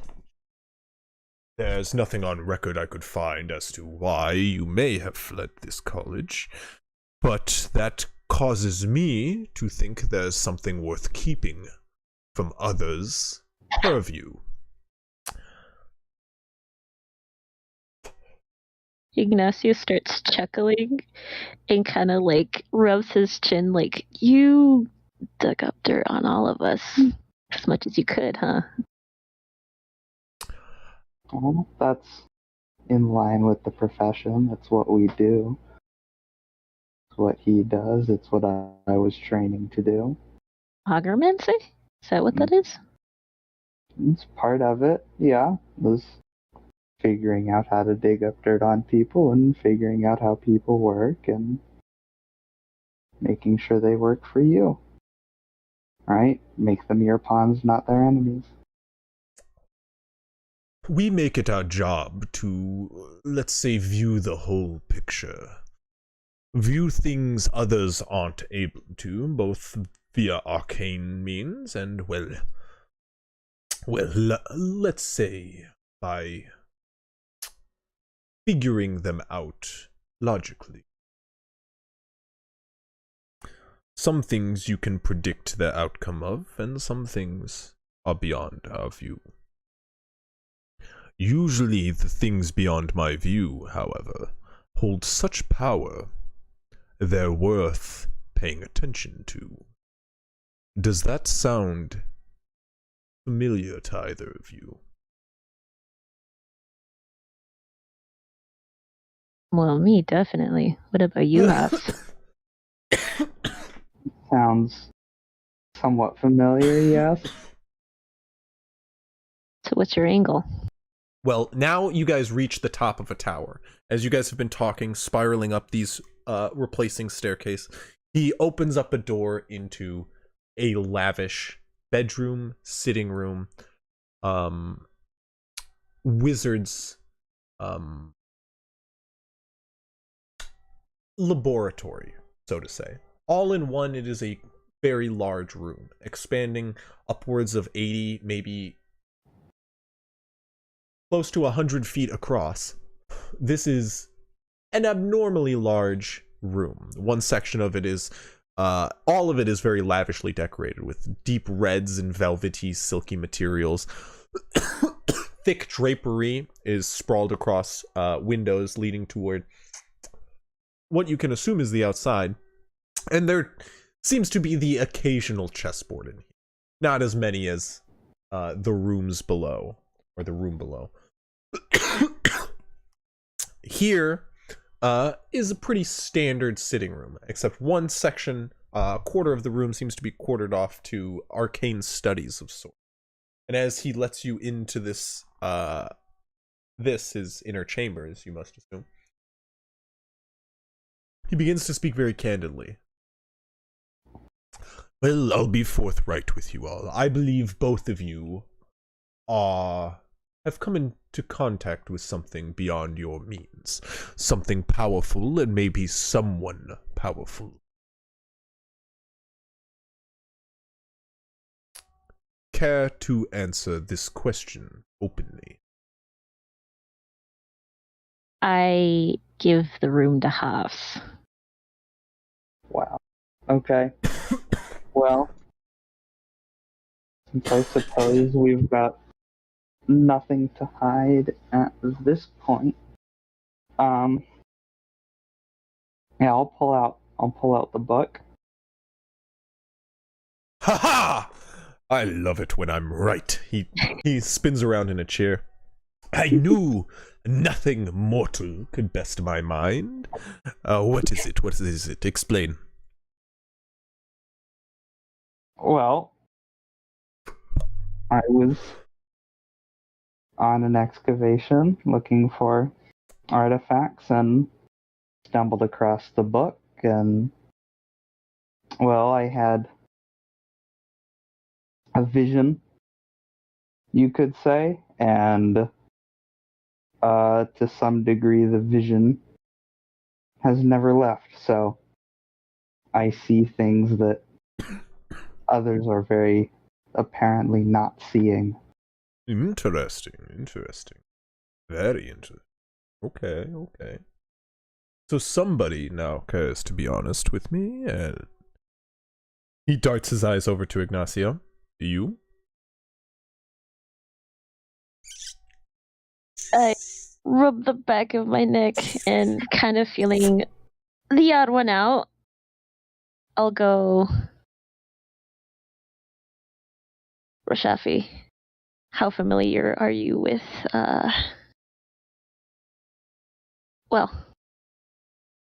genies?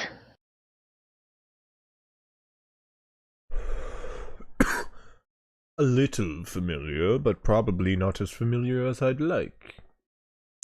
One would not ask such a question unless they were dealing with a genie, however. And his grin gets really, really wide, really slowly. I knew it! Genie, it's, quite formidable and quite powerful. Definitely no mortal feat. They're rulers of an arcane plane. What kind of genie are we dealing with? I'll take out my lighter, and I'll spark a flame. I won't immediately ask for what is it called? Bottle's respite. Yeah, I don't ask for bottle trust, but I'll just throw him the flame and have him figure out from there. He looks it up and down. Rain. Fire, I'd assume. Ifrit. That is not good, my boy. I hope you know. I didn't figure it was the best thing. They're awfully devious chess players, if you will. That raises a bit of alarm. This could take some careful approaching. Please put that away, he says to you. I'll flick my wrist and have the flame go out, and I put it back in my pocket. I would like Chest to pocket. speak to the both of you further on these matters. I would like you to keep said artifacts. I would like to assure you I mean no such harm toward you or the artifact. Is he telling the truth with that statement? Make an insight check. And I want to know as well. Can I help or can I make one separate? You can help. Okay. You have proficiency. Oh wait, you have insight, right? Yeah, I have insight. Yeah, then you have advantage. All right. 12. Even with advantage. Haha, piss. Yeah.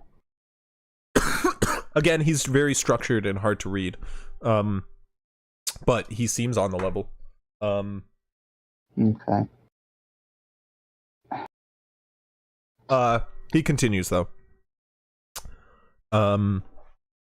You're, as far as I can tell currently, my partners. Doesn't mean you're not somebody else's. And he gestures to your pockets, both of you. Your book. My eye twitch. My eye twitches. I've been called upon. But for now, it would be more beneficial to me if you were more competent.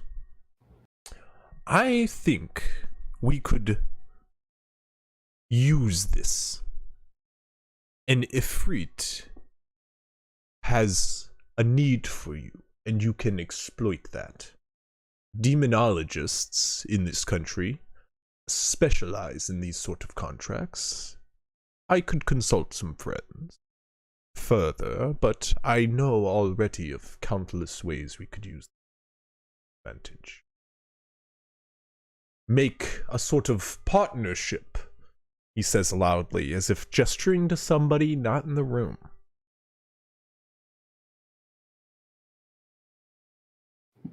As for you, that tome could use some studying. Have you written in it yet? Written. Wait, what? He's talking to Hoffs now. Ah. I have made it my spellbook by this point. Yes. No? I would say no. You would say no. It's still been no. just a tome. Yes. Okay, then no. No, I have not. Well, I have quite a few arcane inks as well as quills, which could be of use. Let's sit down and give that a try, no? Maybe try some spells? And he gestures to his desk behind him. Okay. Over the next few days, he sits down with both of you. He would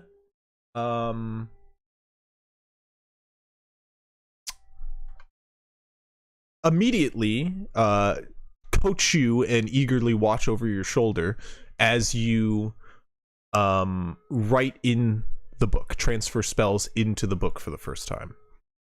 As he does provide you for the means to do this. Because originally you were practicing as a wizard with a spell book in school, and then you came across this. So you had your spell book and this book. And you would have to get all new supplies of magical ink to transfer over and do such. Like, that wouldn't have come to mind. But with this wizard backing you, it's much more manageable, and he supplies you with quite a deal of magical ink as well as a magical quill. Nice. However, as soon as that quill and ink touch your book, a surge of magical energy washes over you. The quill itself bursts into ethereal flame and vanishes from your grip as the willed words that were on the tip of your mind that you wished to travel through the end of the pen carves like stone into the pages of the book, indenting on a flat sheet of paper as if magically imprinted, extra dimensionally there, screwing with your very vision and mind with every glance upon the page. As the next few days go on, you study with him further, and you, of course, unlock the ability to channel forth your magical quill as you reach level 2.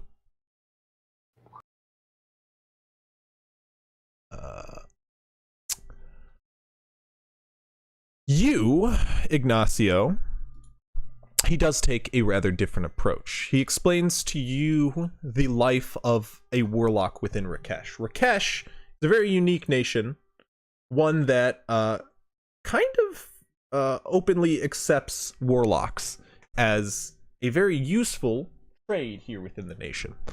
Demonologists within the practical colleges of Karev, he explains further, would practice the creation of contracts between certain entities and spellcasters to create individuals of power and create people who could later raise to great power. And usually these are known as mage colleges or warlock colleges, and they're a little less regulated, we'll say. So he explains to you the process and like necessity of forging a contract with an entity like this. And over the next few days, or over the next day, he, after taking your lighter and putting it in a lead box, which seemed to be magically enchanted, but for a brief moment, while he discussed, he expressed his desire to form a contract between you and this Ifrit. Down the road, maybe laying out the terms, but later enforcing your pact with this individual more concretely. What would be your response to this idea?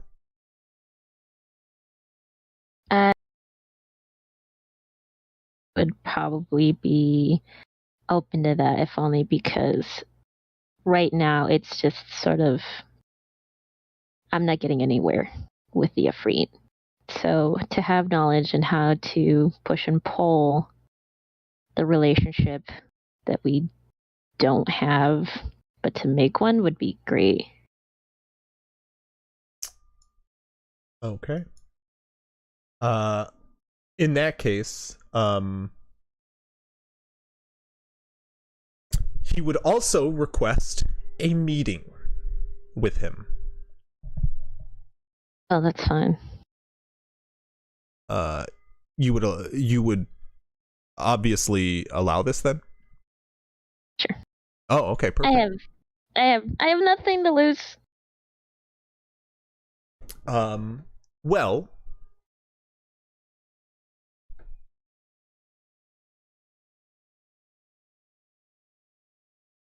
I also want to see how the Ifrit reacts to me bringing in other people.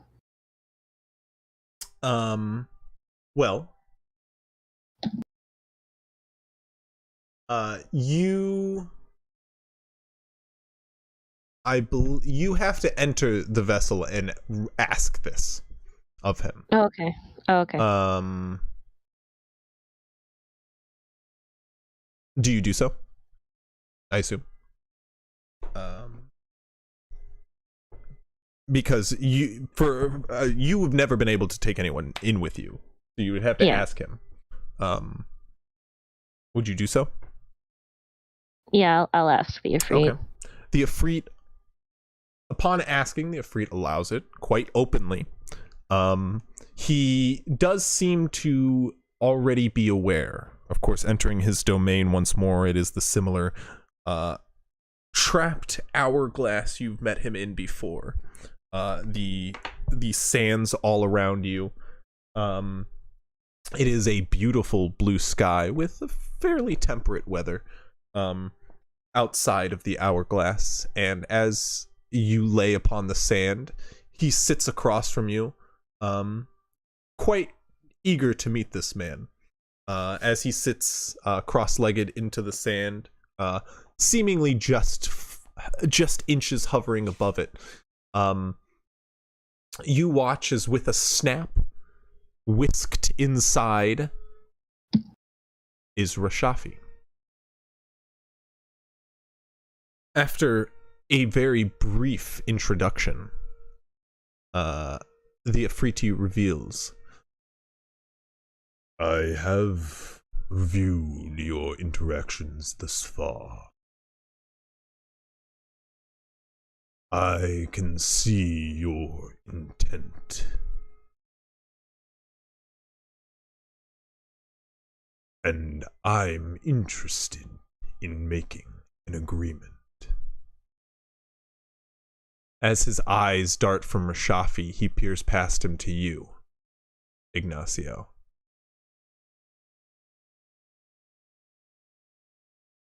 You are not necessary for this process.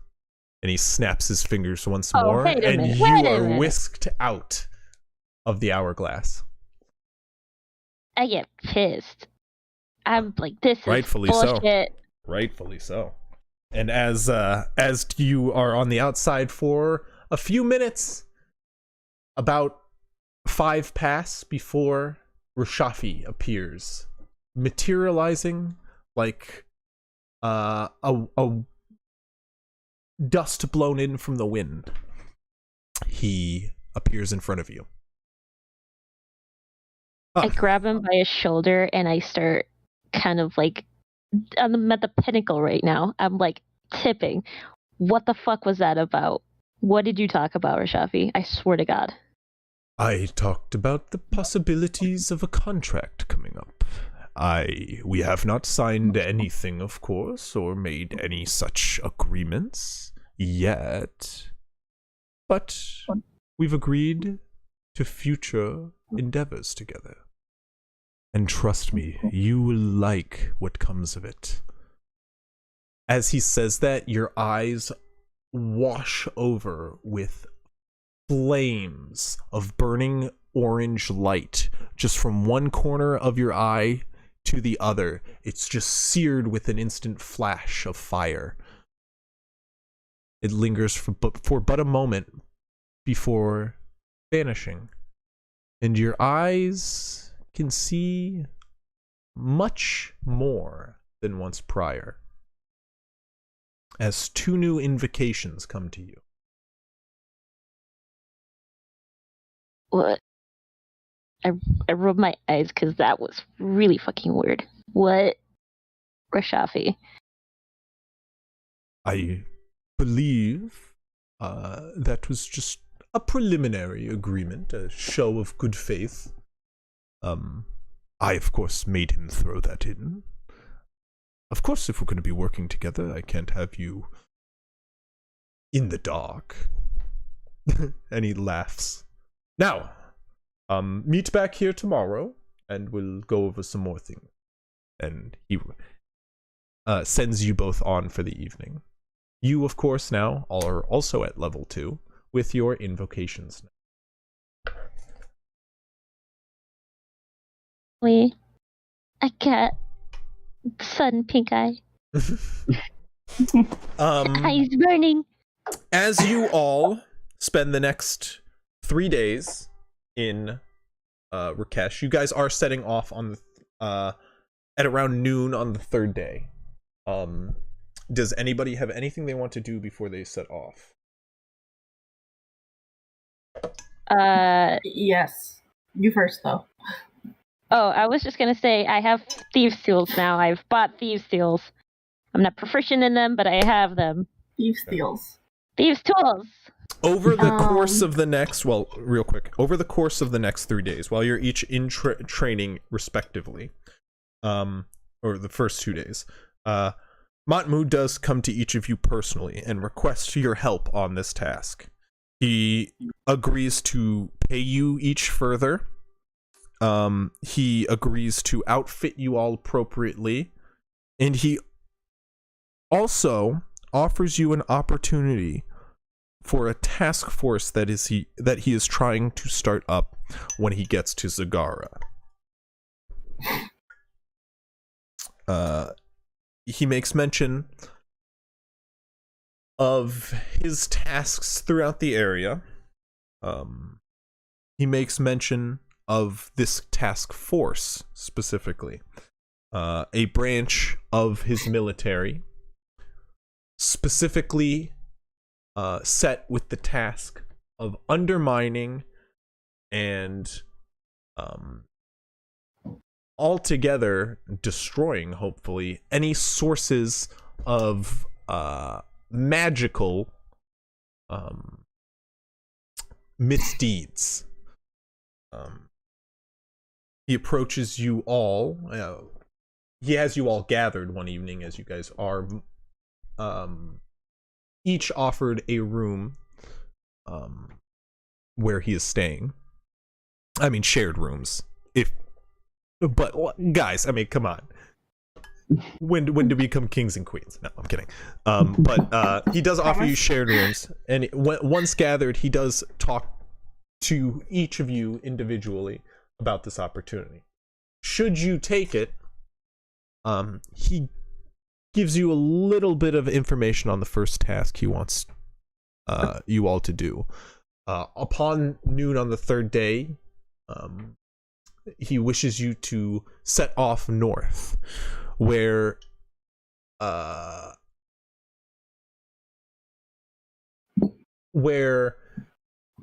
a sect known as the Violet Knight are manufacturing a drug known as Viraka. A drug you all ran into, as it was the drug Kadir used to poison the food and make you all more susceptible to enchanting magic.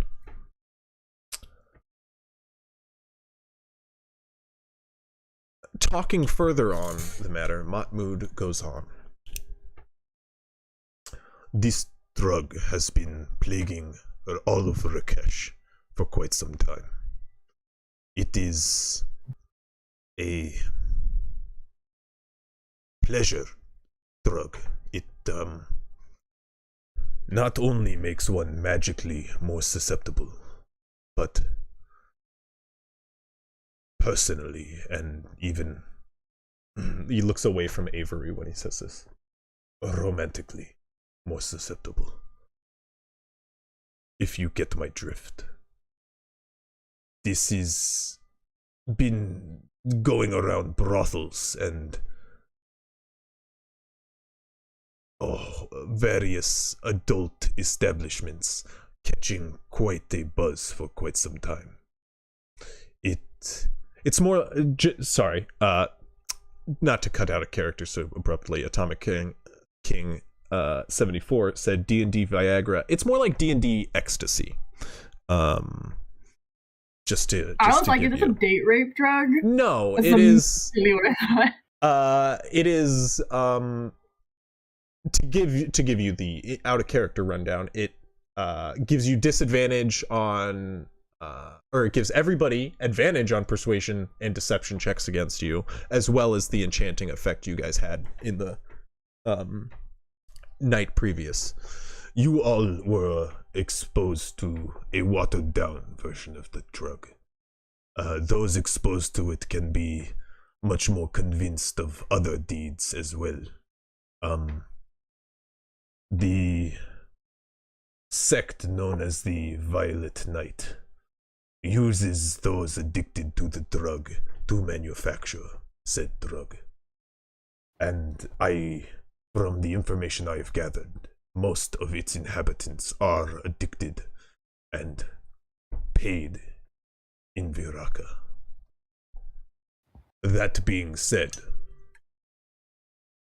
my expectation is for you all to go undercover. And for that, you will have to appear as addicts.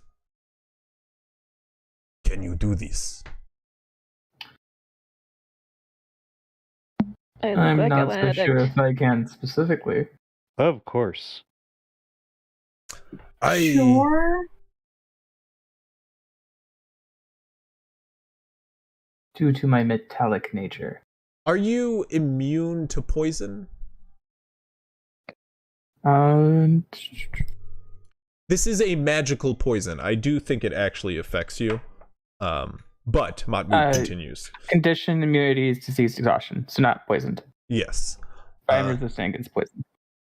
I cannot say for sure, but I do believe it will still affect you. It is of magical origin, and this is the reason I am so bent on getting rid of it. I must know how they are creating it and what they are using. This drug has just about devastated the poor throughout Karev and Shrihan. It must be rooted out. I will pay you all greatly for this deed. Don't have to tell me twice. Real quick, in the 3 days, have they attached that arm to me or no? Yes. Okay, so it is equipped now. Yes.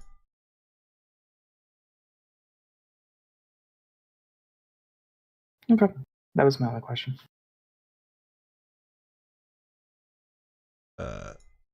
So is anybody else gonna help me, or is it just me by myself? Sorry.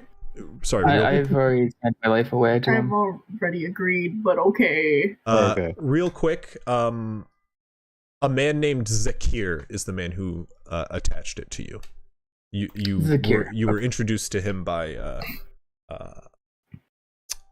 Matmud, and he is a human man by the name of Zakir. He's clearly some sort of mechanical artificer, craftsman of sort. Not like a huge workshop in town, but fairly in depth. He makes a number of small tinkers as well as repairs for the nearby station, the water station. Did you know anything about the Nizulian arm and how it could be powered up? Because that was the other questions that we had for him. Yes, actually. He would inform you of its origin, that it looks Nizulian in nature, and that its technology is way beyond him. However, he'll look into that for you. Okay. Mainly because he's very intrigued by you in general, and he wants to see you again next time you're in town.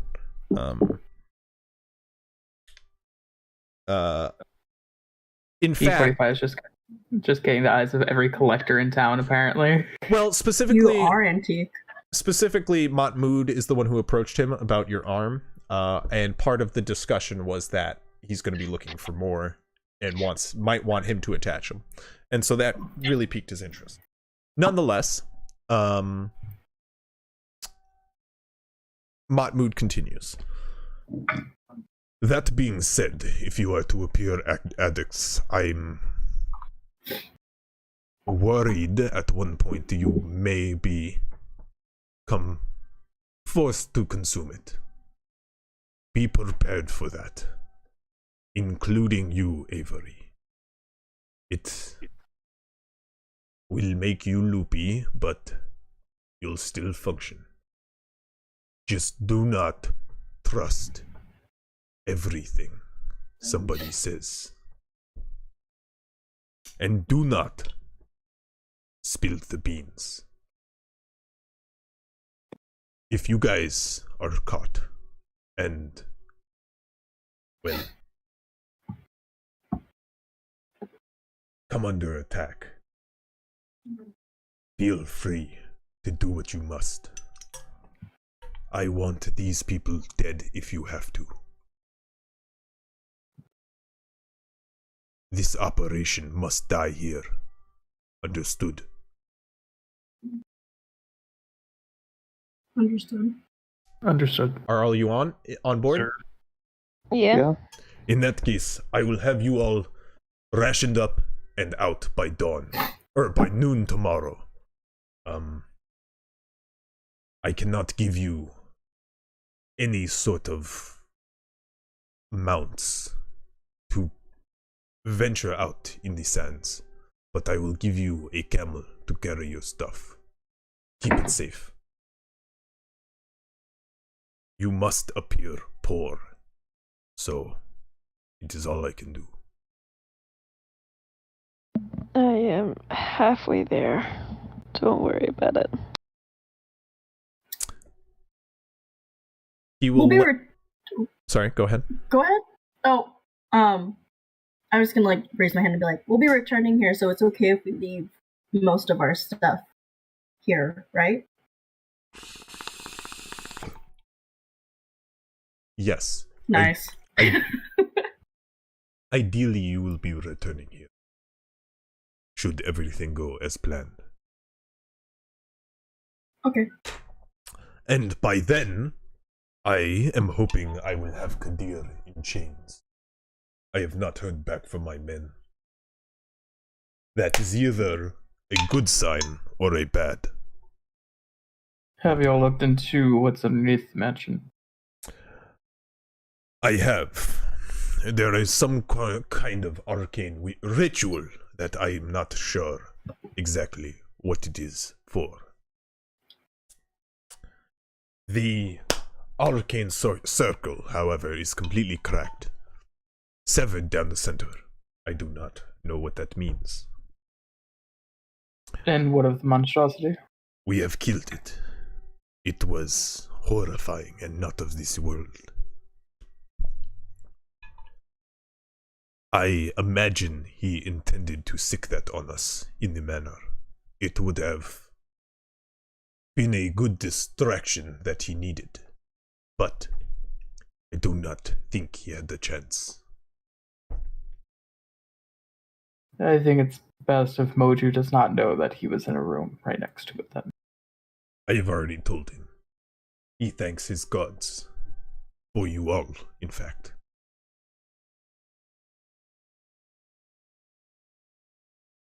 Okay.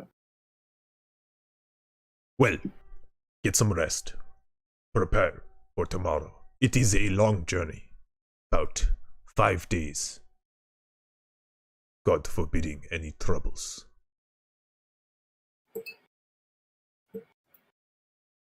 He leaves. You guys can do anything else you'd want. Otherwise, we will jump to setting off at level 2. Things. So I saw you light up, so you first go. Yeah, I was gonna ask about have I visited the governmental building asking about the will of Masaf and the lake, if they had it. There is one building you can visit. In fact, number 2, gold on the map of Agressa. You will see the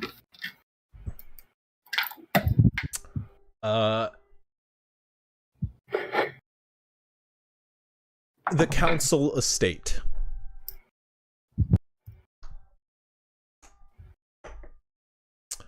There, you are met with one individual who tends the building. Okay. A dwarf, bald on the top of his head. He is fairly dark, almost olive skin. On his face, he has a thick beard which is knotted in a braid going down to his stomach. And he is fairly slim for a dwarf. He is in neat white robes as you approach the estate. He answers the door, in fact, letting you into a foyer with a single desk in front. As you are let in, how can I be of assistance to you? Thank you for seeing me. I have an inquiry about the recently passed, Masaf. I had it. Thank you. Masaf. And I wanted to see if there was a way I could inquire about the possession of his slaves. I am part of the team that manned looking for the murderer and the leg you knew of Mahmoud. I have his permission to inquire.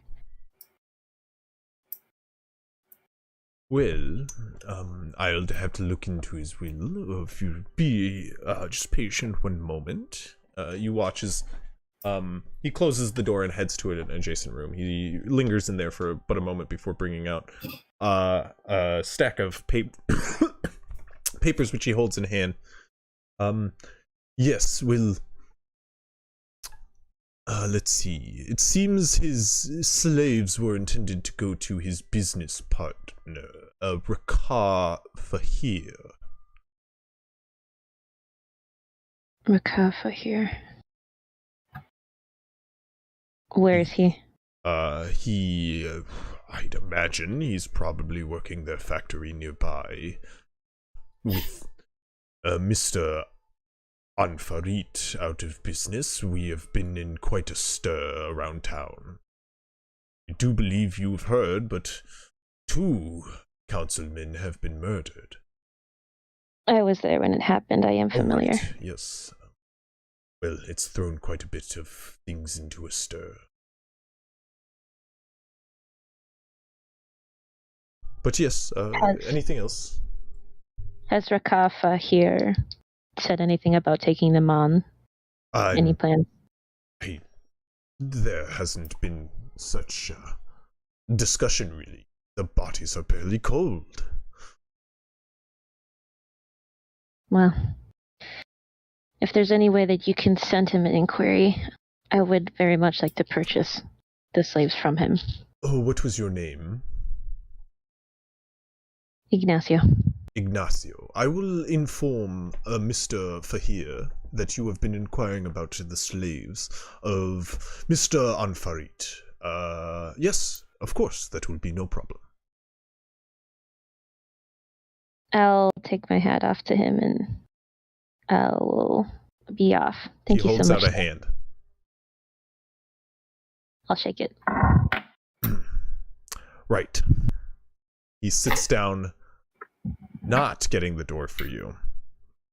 And he looks quite slighted. Oh. I will give him 2 gold coppers for his time. Oh. 2 gold coppers? Of course. No, it's gold coins, sorry. Oh, I'm sorry. Let me grab that door for you. I got distracted for a moment. And he rushes up all of a sudden to grab the door. Do have a wonderful day now. I'll nod and I will hold my bag of coins a little bit, have it closer to myself, like, man, I feel like an idiot. You just did such a very stereotypical thing where he's just like, and you go, thank you. Yeah. You just high-fived him. Ignacio feels like a dumbass and tries to like hide himself underneath his hats, like, I knew what I was doing. That's okay. Totally Real understandable. Yes. Chris, the longsword arm blade, does that just do longsword damage? Correct, yes. When you hit? You all, the next day, gather at noon. What do you need? I wanted to, over the course of those nights that we weren't, like the night after we like do meditation and whatever. Okay. I wanted to go and decipher more of the book and also like go shopping for a couple things. What are a couple things? And go ahead and make an investigation check. I wanted thieves' tools and a healer's kit. Okay. You can get both those items. No Ooh. problem. I will by the way. say yes. How much is it? Yeah, I want to know how much the thieves' It's tools are too. 25 gold. Is it 25? Well, sorry, Unless what was it's the other thing you cheaper. wanted? You wanted a healer's kit? Yeah.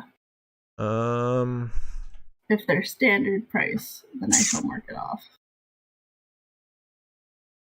yeah, no, you can get a healer's kit. Thieves' tools and a healer's kit. Yeah, you can come into both of those for, I'd say about on price. Yeah, so Okay. mark off 30 gold. Cool beans. If you want to also get a pair of thieves' tools, 25. Ignacio. Can I also get a set of smith's tools? Yes, of course. Let's see. Could PHP I? is 20 gold. Is there only one person selling both of these things, or? Selling thieves' tools. And a healer's kit. Like, if there's another place that I could, like, if I could split those purchases, that'd be great. Because I want to convince the healer's kit merchant. I'm like, I really needed my friends get like injured all the time. I don't know if you know, I was just at the manor, and like people were dropping like flies, and like they were all injured, and I was like trying my best to help them, but I didn't. Go ahead always and have enough make stuff. a persuasion check. Woohoo. Bitch. Go ahead and roll with advantage. I'll tell you Okay. why. I'll tell you why. 17 Okay, from well, 7. the best place to get both these items is this little known place called the Hashimasa, which are run by the Hashims. Ooh. That, however, doesn't take much explaining to them, as they were there the night and they're quite aware of how much your friends get injured and what. Aren't the Hashims arrested? No. New Hem is not arrested. Naket was arrested. Naket is currently in some trouble, yes. But New Hem seems there. He doesn't seem quite happy to do this favor for you, as he's in a, not as if he thinks it's your fault or anything. He's still just a little upset. However, he will give you, he'll give you all of it, meaning the 2 thieves' tools, if assuming you still want those, right? Yes. And I'll say, you know what? You can't get smith tools there, unfortunately. So I'll let all of it go for a clean 45 gold. Cool. Cool. I will. Cool. You guys can split that how you see fit. Yeah. I mean, if I could convince Ignacio that I can get a good deal without them being there, then Yeah. I will. Cool. I'm gonna charge Ignacio 22 gold instead. I Um, will give you my share when we meet up again. I probably won't see you. All good. And then also, you wanted to find smith tools, correct? That would Yes. take you to a little man known as Ragnar Scorchhammer, who lives at Silver 5. Okay. Just saying, someone who you might know. Yes, in might fact, really they're be a talking good to Ragnak guy, Scorchhammer is Uh, his apprentice, Fume, in fact. And as you go looking for the hammer, you see Fume working the forge with Ragnak. Good afternoon. I'm currently in the market looking for some smithing tools due to going on to adventure soon, wanting to make sure my gear is upkept throughout our travels. I mean, I have a set of smithing tools that you can just borrow when you need to use them if you don't want to spend the money. Otherwise, it's going to run you, 20 gold or so for a friend. Fume, who be this man? Oh, you remember how I was telling you the other day that we, I went to this big party and then there was this big explosion and then there were a bunch of zombies and mummies. And then when we were, yeah, so I met him then. Right, I Not don't really a man. Yeah, he be made of metal. Yeah, you guys would get along. You didn't really mention you met a man made of metal. Well, in all fairness, I was only woken up yesterday, due to said big explosion. Well,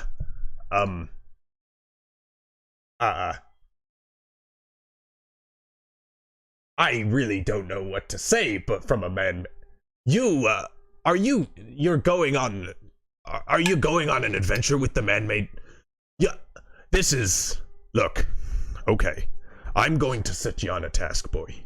I want you to learn this man, I hope it's not too weird. I want you to learn him up, right, down, and set. Okay, no, that sounds a little weird. Look. Not as weird as people that randomly does sound a taking little parts weird. off of me.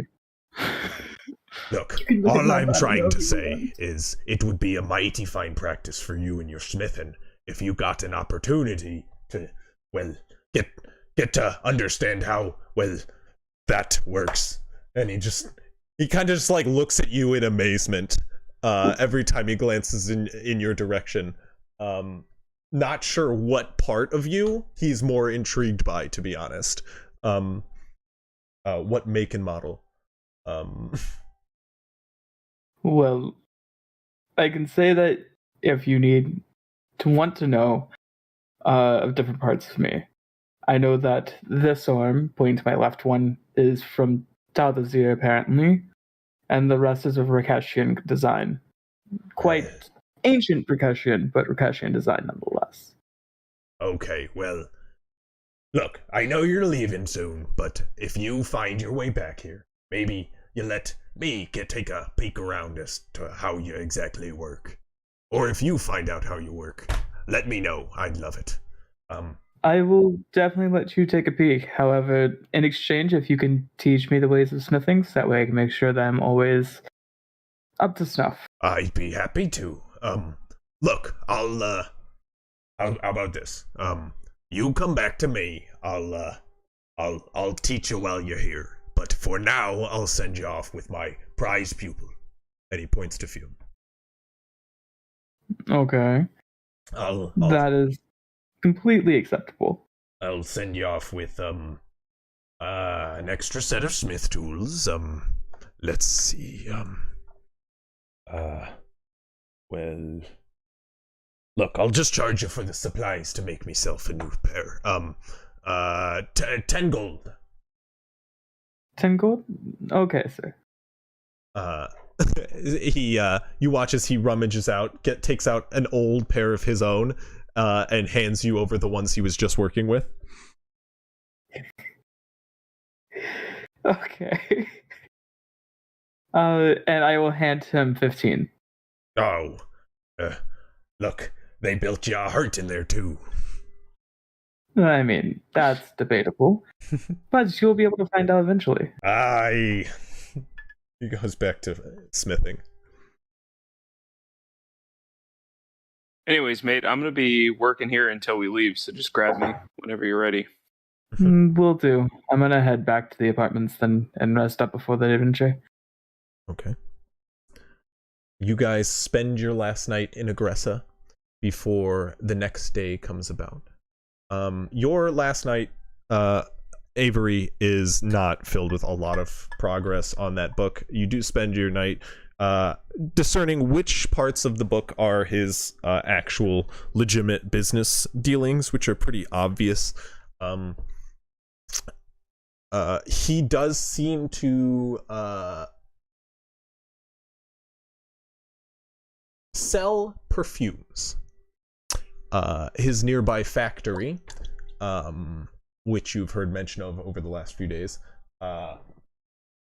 being the location of most of his business, is a source for most of his scent manufacturing.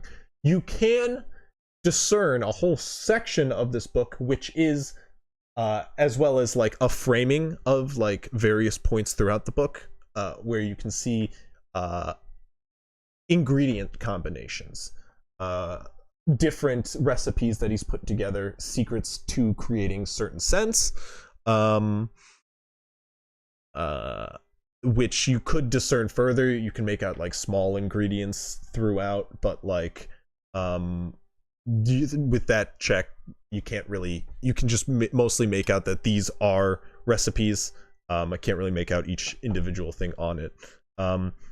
There are sections of it which do indicate transactions of other materials, though you can't really make out what they are. There are like large sections of this book which do tell of dealings outside of perfumes, for sure. But you're not sure what. Definitely money exchanging hands, though. Lots of money. Slow and steady, man. Slow and steady. Slow and steady. The day you guys are setting out, around noon, you guys gather at the northern side of town. I've left a majority of my shit in the assigned room to me. That's fair. Oh God, my. As you guys gather there, you see Matmud, Moju, and Rashafi all gathered by a single camel loaded up with, you can see 100 feet of rope coiled off to one side. There are 6 bedrolls, a canvas tarp of sorts, folded up quite neatly on the back, 10 days worth of rations for the lot of you, for the 6 of you, as well as you guys are given a compass.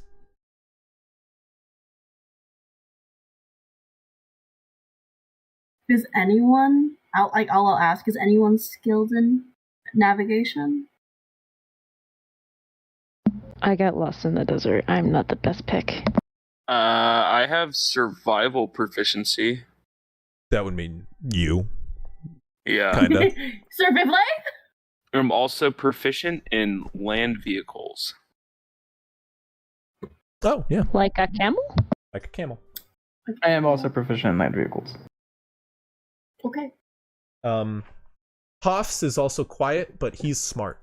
That's helpful. He is smart. Mm-hmm. Not to speak for him, sorry. I don't know I'm if you're really asleep or tired. not. You're No. fine. I'm getting really close to being asleep. So. You're good. You're good. They're gathered, though. However, Hoffs, you are presented with a gift from Rashafi, handing you over a platinum patch. He hands you a badge of the savant. Inscribed on the front of it is a rune inscription for the School of Enchanting.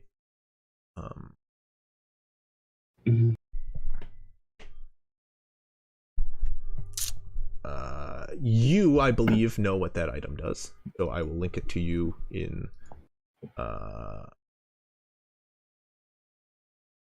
whatever this app we use is called, Foundry. That's it. Foundry. And you guys should all see it there. Stream ended with Roll20. Nice. Foundry's our new best friend. Yeah, Roll20 can suck a. Oh no. Yeah, that's right. I don't give you money anymore. You never paid me. Did you actually give them money? Yeah, because I played like 5 days a week. Gotcha. I feel you.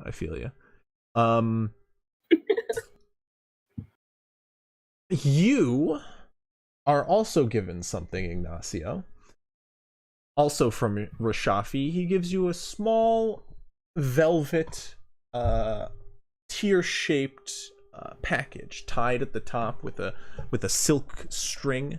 As you pull the rope, it unveils a single perfume bottle. This is a enchanted perfume bottle. It's a perfume of bewitching. It once a day sprayed on yourself would make you quite intoxicating to others. I made it out of a little bit of Viraka. They'll love it there. Those fiends will eat it up. They'll eat you up. I think you'd be the perfect soul for this.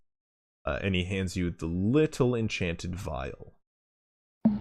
Speaking of vials, just for the fact that he gave me some help with the Ifriti, can I ask him about the bottle that I found in Musaf's desk? Last minute, as you see this very intoxicating purple perfume bottle, you take out a very similarly shaped vial, in fact.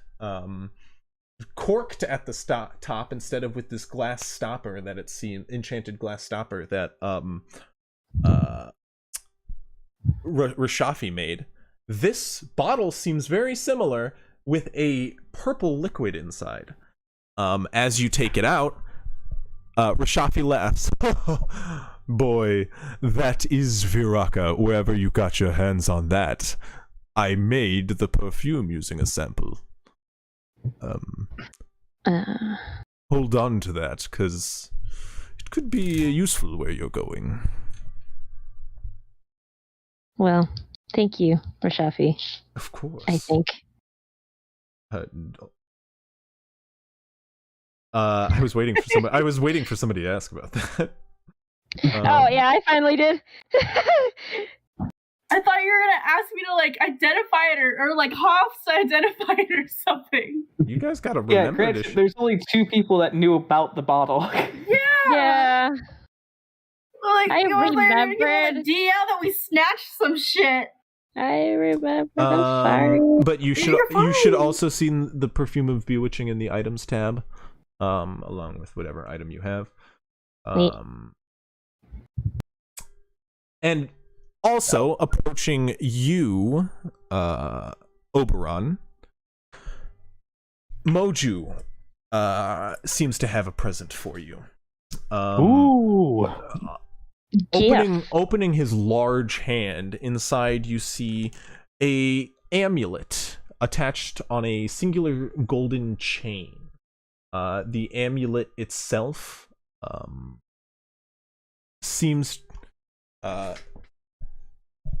to be feathery and tribal in nature. It is carved out of a very dark piece of grainy wood. Its shape almost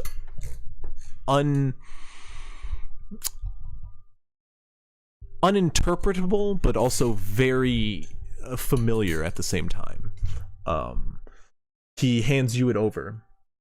This is an amulet I was given a long time ago. This amulet was, well, quite useful to me back in my adventuring days, but Now I'm an old soul and don't find much use for it. You, I think, will. And he hands you the Amulet of the Glutton. Of course. It's a very fitting item, which I'm sure you will love. I'm linking it to you now. You will be the owner of it. Everybody else should be able to see it. And then Moju approaches Avery, going down to a knee once more at a much lower level than everybody else. Well, obviously, I'm going to say thank you. Oh, yes. And then, I mean, I can attempt that handshake at this point if that's Moju giving it to me. He'll shake your arm with his trunk. Definitely, he'll clasp his trunk around your arm and give you a nod in confirmation. All right. As he leans down toward you, Avery. Now, little one, this I had specially made, in a way. I think it will do you some good, and, well, I think you'll like it. And he hands out from behind his back a doll.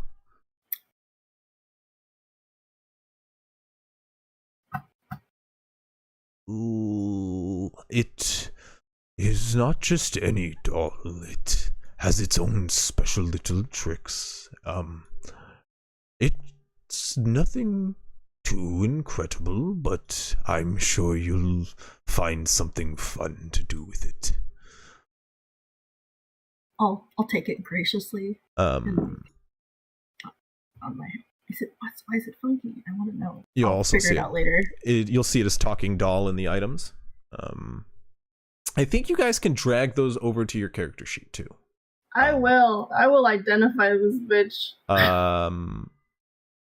Yes, museum porter. You all are given a pretty brief once over with the item.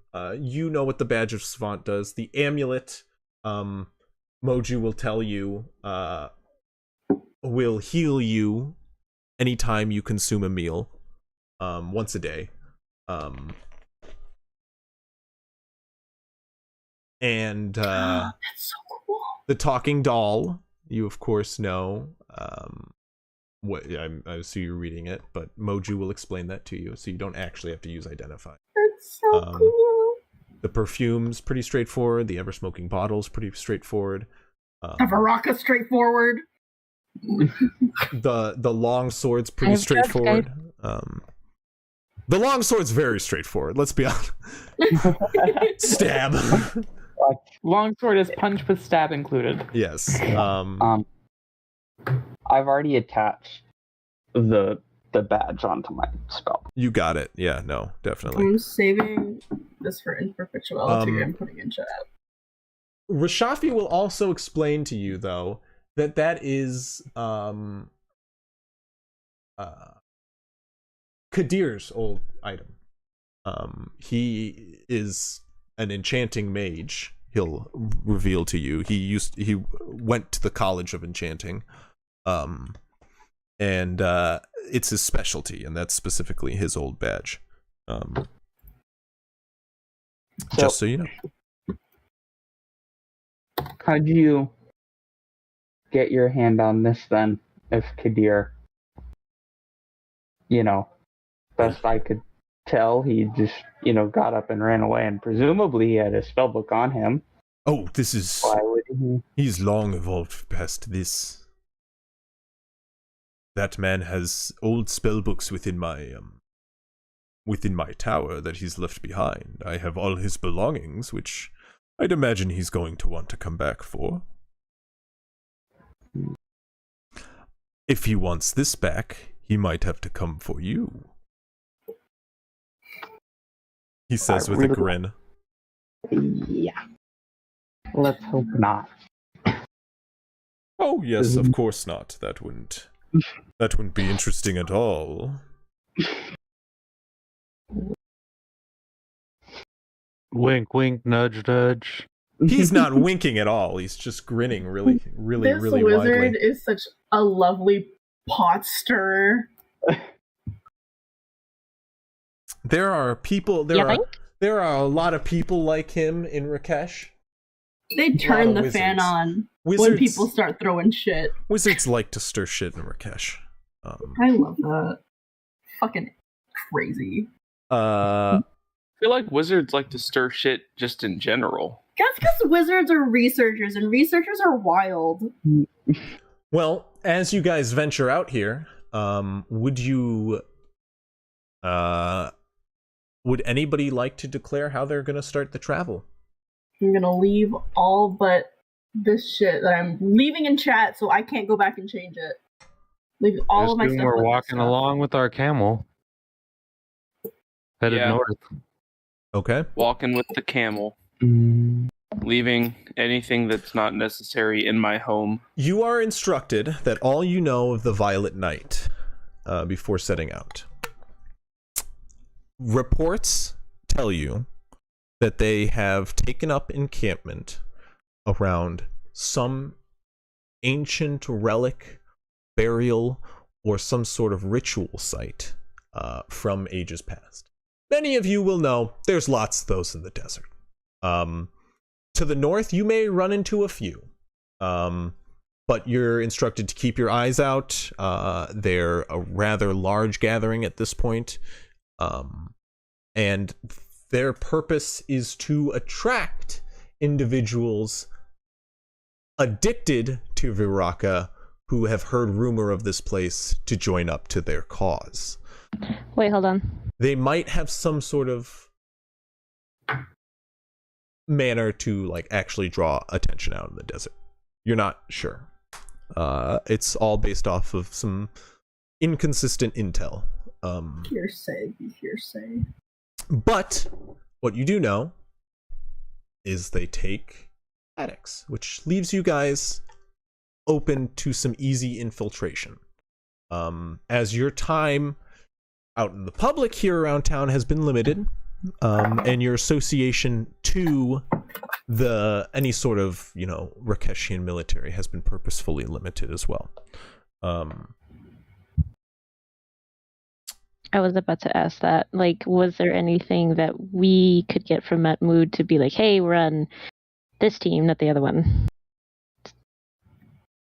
Like We're not narcs, even though we're yeah. absolutely narcs. Yeah. Matmood would say, no, you all look like the part right now. No association to us is better. You look like citizens, and for that is all we need. Everybody is affected by Viraka right now, and so all of you could be addicts. Even you. And he looks at B45 at that. Bro by that. Get to feel like a real boy. He's just like scratching his like iron self. No, it's just tapping feet, or like, are we leaving yet? Kind of attitude. Yep. Are we there yet? And you guys set out. If there's anything else you want to do it now. Otherwise, give me what you're doing as you set out, how you're traveling. I think we should leave early before like the sun starts, so we get a little Fucking travel beating. between them. Yeah. If that's okay, Oberon. Obviously, I would rather travel not in the beating sun. Okay. Making Could we sure head you're down out? to rise early tomorrow. Can we head out at night rather than during the day? Like, sleep during the day and then go at night? You very Usually, much yeah. could. If you have sharp like eyes, that is actually a good idea to travel in the desert. However, it is dangerous. So be sharp. I think all of us are But if you want to do that, you can. well I think equipped. that would be fun. Especially just to make sure people don't get I exhausted have too quickly. Dark vision, but that's not very helpful. That's why I think that we should just leave, like, just I think- before the sun is rising. Yeah. Well, I'm just And then we saying. take the I'm watches. just saying, if you There's left, torches. if you left at noon rather than first thing in the morning, you would Yeah. have part of your travel in scorching sun, but then part of your travel would be in the cool down of the day. So most would of be your fun. traveling would be in the descending. It's as if it's as you if planned this. It's I crazy. planned this as Yeah. as We somebody could just set up now. who has heavily researched this climate Also, and traveled through this climate. Chris, you? Welcome to California. A woof. This is not the California I climate. know. I know. I'm I sorry. This is West Texas climate. This is Sahara Desert climate. Nevada? It is 9:30 at night and 73 degrees out. Oh yeah, this is fucking yeah, this is Ways. Knives' climate, honestly. Wait till we get like Yeah, West 10 Texas o'clock is at night and like 90 desert degrees out. America. True. Yeah, But no. yeah. To be fair, this is still even worse than Knives' climate. This is like legitimately Yeah. Legitimate desert. desert. Or, this is a dry heat. This is dry. Dry heat. But like us currently, Oberon is experiencing the worst of it, as he is thick in black fur in parts of his body, and it is probably quite hot for that man. And but the robot who is made for this is perfectly fine. I don't even know if you feel heat. Nope. You're hot to the touch. Except till you melt. But you all set out into the sun. Yes, at the hottest hour of the day, you take off. But it only gets better from there as you begin to travel. And with that in mind, you can travel a little bit through the night without being entirely encumbered. However, the end of your sleep begins to become rough the next day as the day gets hot overhead. However, means you can't sleep in very late. Oberon. Jeez. We leaving around the time It's, that you would wake it's up. like one of my. No, you're One leaving of- at noon is the idea, Yeah. right? You're leaving as they instructed. Yeah. And how would you like to travel? How are you traveling? What are you guys doing? Just walking alongside the camel? Can we take a slightly below average pace during the heat and then back up to regular when it's less hot? Is that Who okay? all of us all has dark vision? I have it up to 60 feet. Same here. I have standard dark vision. Up to. Everybody Well, does. standard elf dark vision is I don't around think me and then anybody 60 in feet the other them. party has dark vision. You know Except- what? Have dark vision. Oh yeah, you're right. Okay. Oh, we have a human in the party. You don't have Oh, we dark have- vision. And a Yeah. Warforged. Warforged don't. No, but if Oberon does pass out because of heat exhaustion, I can carry him. True. He's within my Oh, weight limit. gnarly. Oh no, Gnarly. I fainted. Perfect. My little I will throw the legs. kid, though. Well, as you begin to set out, is anybody keeping watch? Is anybody doing anything in particular? Is I'm I thinking it. will. How much is on that camel? During, sorry, Okay. during the Go ahead. day. if everybody could do that all at the same time again, that was perfect. I got all of Okay. it. So I will. I'm just kidding. Starting Go with ahead. Avery, what are you doing? I just wanted to see how encumbered that camel is so that we could alternate who rides it. It's not That depends on everyone else's inventory. true. You could probably ride it. I'll say that much, Avery. Moving on. B45. What are you doing? Walking alongside the camel, holding its reins, and to keep it in line with us, and watching out. Okay, give me a perception check. Fume. What are you doing? I figured I'd be leading the party Okay. and then take the survival check. Please and thank you. If Is no one anyone complains- helping me? If no one Um, complains about me riding the camel, I will I have- do, guidance. And I'll also assist B45 in keeping watch. I do not And I have will- proficiency in survival. Don't ask me. I will assist Avery in riding the camel so that she can have advantage in any animal riding check Little. because I have proficiency in Okay. animal handling. Little. Little. Or Okay, I you're could doing a because survival I'm check, holding bro. him. You're I'm surviving. just It's okay. letting I you know. give you guidance. I give you guidance. Okay, yeah. You get a D4. Small praying boy. And I rolled a dirty 20. I don't need a riding check from just sitting on the back of a camel. It's like I'm talking about It's like B45's leading this charging a thing. camel and stuff. That's what needs the check. You can sit on the back of a camel just fine. Okay, a 13 plus 3 Hey, plus 16. 2. Hey. 18.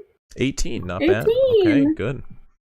And I got dirty 20 for perception. Dirty 20 for perception. Okay. I will give out guidance as checks are needed. I will say preemptively.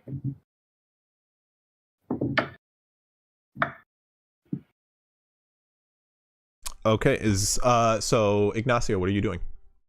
I will bring up the rear of the party, trying not to exert myself, if only because I figure I'm more useful at night. I will keep watch behind the party. Okay, give me a perception check as well, please. Holy shit! Hoffs.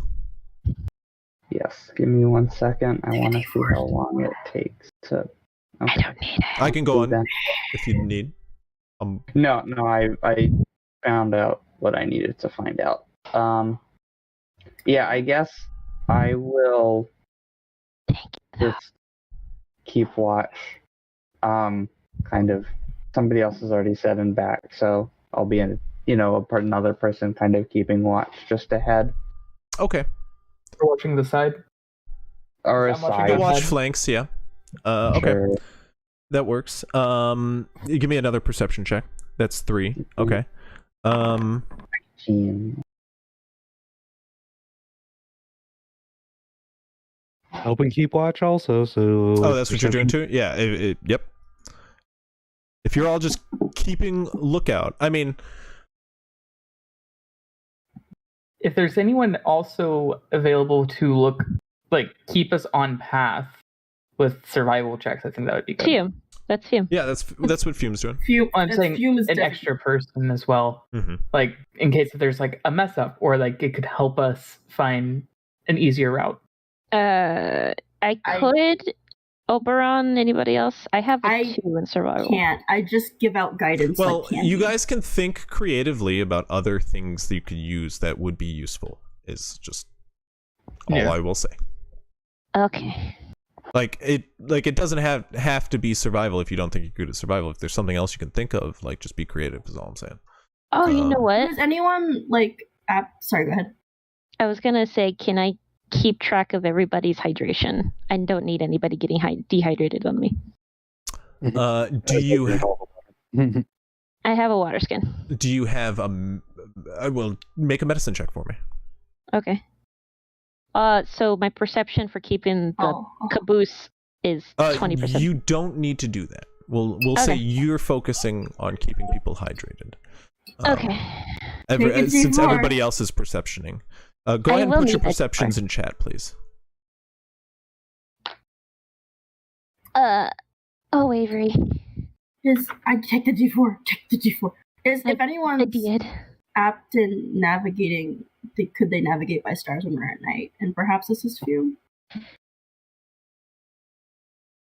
I'm not. So I'm just. I mean, Actually, I mean, you were given a compass, so I mean, You know which if- way's if north. if 10 minutes that I could be proficient in navigation during the night, I will. Then I will use that to direct us. Wait, what? I can be proficient in like any tool for like 10 minutes. Okay. Oh, with like the compass? Yeah, I could be compass. Well, that's just a compass. I mean, like, well, here, let's see. I'm not sure that I have that right now too. Hold on, that might be a third. Let me just double check. I got a dirty 20 for medicine check. Hot. Man, dirty 20s all the way around. It feels like. You need a Thank you, Avery. You need a few Moving more on. supplies. I mean, you guys just know that you're heading north a few What's days. the terrain Um, like? Uh, Yeah, We're gonna have a I few could- days of travel. yeah, it's gonna be a few days of travel.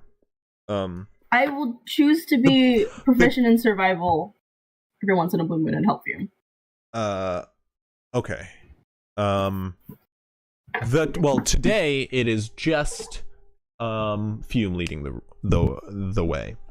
As everybody keeps lookout, a lot of dirty 20s on perception. I love that. No one's sneaking up on us today. I got a Today. nat 20. I got a nat 20 for perception, but you don't need it. Ignacio follows up the party in the hot sun, keeping track of everybody's hydration as you guys trudge in the hot Rakeshian sun.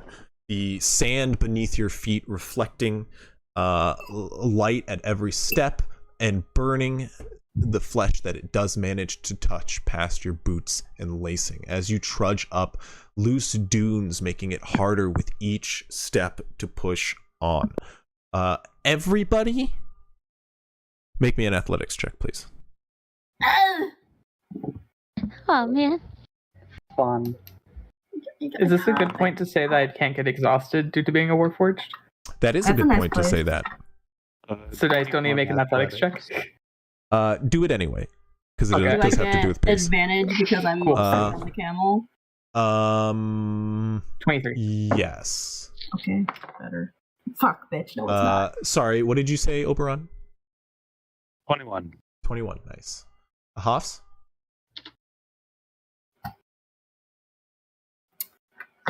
2. That was with advantage? That's with advantage and -1. Can I just say I carry her? Hoffs, what did you get? I got a 13. 13. It was a 3 or a 2, which becomes a dirty 1 or a 2. Okay.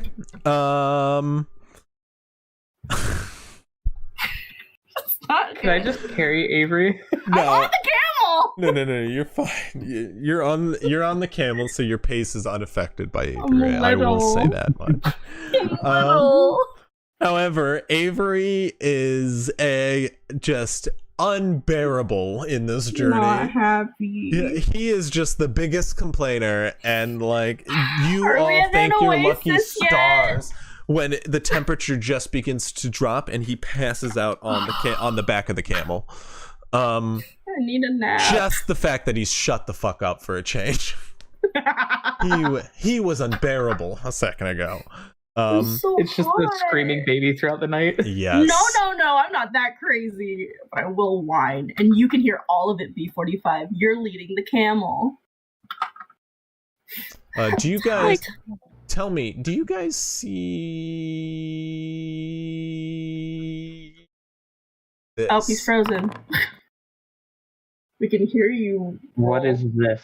Did we I say rolled something? Did you see it? privately. No. Privately, no. just for you. Yeah. Just for Gotcha. you. Well, as you guys walk throughout the desert, Hot, guys. you lumber on, and as you trudge through the dipping and rising dunes of Rakesh, the sun begins to set, Avery begins to still, and he begins to slumber on the back of the camel as you all silently march on through the hills and the sand. As you hear, high above you, 2 birds circle right above the camel. I wonder what's for dinner tonight. 2 vultures. Rations. One, as you guys continue on, they both follow suit. One begins to linger down closer toward where Avery stills as he turns over on the camel and it flies back up high. They just begin to circle for, honestly, a couple of hours as you guys continue on through the sun. Do you do anything? Noticing the birds, I would stick closer to Avery to make sure that I can keep an eye on them. Make an And- intimidation check for me, or an animal. Oh, handling. One of the two. Oh, animal handling, yeah. 19. 19. 15 plus 4. Okay. Hey. You do. You move in close with the reins still in hand, using your left hand to just rest on the back of the camel, right where Avery rests. And as you do, you watch as the vultures begin to kind of spread out in a wider circle until soon after they fly off. Wanted to take pot shots. Oh well. You could. Once they fly off, I go back to my original position. I mean, you're welcome to take pot shots if that's what Ignacio would have done. You got free blasts. I got free blasts. I would have taken pot shots, but they're gone now. Okay. The path of least resistance, Ignacio. You got some honor instead. That's a real bounty hunter way, though, is just to go with the least resistance in it. Slinking through. The night soon comes and the temperature drops.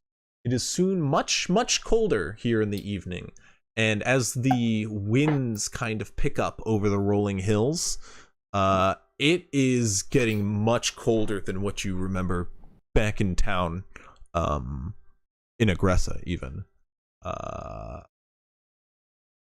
Those who can feel cold and those who aren't bundled up begin to feel the nip of the cold desert air. How late do you guys march? It can drop really, really low in the desert, so I figure, like, What time's sunrise again? Chris? I mean, the cold doesn't really bother me, so however low I need to go. Well, What time is sunrise? the I calendar produce heat. The calendar. Don't forget. says that dawn is at go back 8:30 in the morning Okay, at so this we time should of just, year. We should just go to long rest. How long is a long rest for normal people? It's 8 hours, isn't it? Sorry, what? Long rest is Yeah, 8 typically- 8 hours, yes. So we stop at like midnight so that people get long rests. Yeah, if that's what you want to do. 12-hour march. Dinner. yeah. Everyone gets long rest, and we'll take turns keeping watch at night. We'll go first because I napped. I'm a You're different a person now. half-elf? I'm sorry for my behavior. Okay, so If- I'll take final watch. okay. Yeah, four rounds. Everybody give me another perception check for as you march in the evening. Or no. No. We'll just do watches. So how are you going to make camp and where? You said you want to call it around midnight? Yeah. Your march? Okay. Then I need somebody to give me a survival check to will find a do place to so. make camp. Okay, perfect. I will give you advantage. Could I remember Do how you they have made survival? camp for... I do for 10 minutes. Okay. 19 plus 2 for 21. Okay. Pitch a tent, start a fire. Okay. Yeah, no, you navigate your party actually in the dark to some solid footing. Some flat land with packed sand rather than loose dunes. And right as you find this edge of some flat land, you start pitching your tent. Okay. Nice.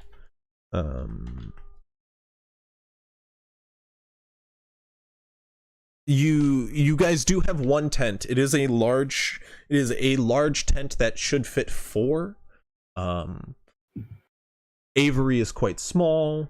I have I I can with- sleep outside. with Avery in mind, probably 5. But with that in mind, who is taking first watch? I shall first watch. Okay. I leave Avery with my poncho. I don't need it. I'm going to sleep. I switched with you the bedroll so that we can just hand the poncho around to the next watch. All right, we'll leave it out there. I'm going to I sleep. will help with all of the watches, being outside in my sentry's rest. Okay. Because I'm not rendered to sleep. I can still see and hear normally. Normally, the fire part of this camping portion is very, very, very, very hard. As these are windswept dunes, there is very little plant life to find wood to burn. You have to bring it yourself. Which there is some packed onto the side of the camel. Is fume not hot enough? This is what I'm getting at. Fume can make said campfire at a whim, casting up earth from lower within the ground itself. You watch as stones kind of give way and sand repacks itself as molten earth erupts from the ground, creating a smoldering campfire, or at least something that resembles one. Not only that, but I can also control and produce flame. So Yes. you're welcome. No, I'm just kidding. Thank you. Fume's just like, I'm gonna have to sit here for 8 hours to do that. But you're welcome. I will be the campfire. You just see flames like envelop him in like this like stereotypical campfire way. So go ahead and give me. Fume and sing our campfires. Somebody go ahead and give me first watch, please. I give you perception. I roll it. That's not bad. And I will That's also not bad. do my own with at the same time. 15. Wait, are you guys both watching at the same time? And my Because I'm and my outside in the tent guidance. with Sentry's Rest, so I can still see and hear normally. Oh, 19. right, okay. 19 perception. It's like 1 18 a.m. over perception for me. here, so I've got to hop nap because I'm so tired. What'd you say? It's like 1 a.m. over here, Yeah. so I'm gonna hop Yeah, you off. gotta hop up. No problem. Thanks for coming, I'm just buddy. gonna wrap it up here, so you're not gonna miss much. It's It's much. gonna be the travel, but Good night, Croc. have a good one. Good night. Thank you. Good night. Good job on your Good to know. finals. Yeah, good job on your Have fun. finals. Thank you. Okay. Yeah, go ahead. 19 19. 18. with Guy Jones. Okay.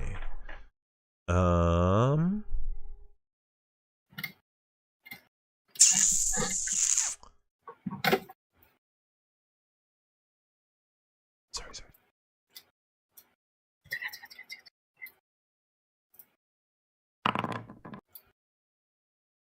Ominous. Correct.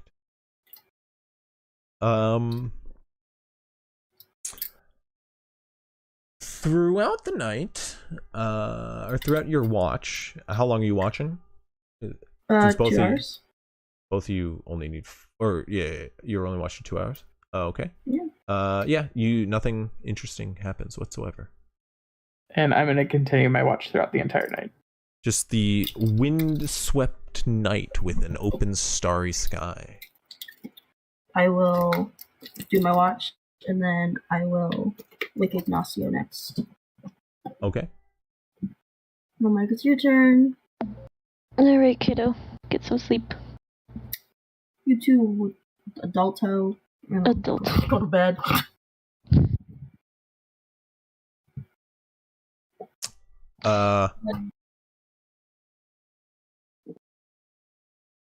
Go ahead and make a watch. Do you need me to do another one?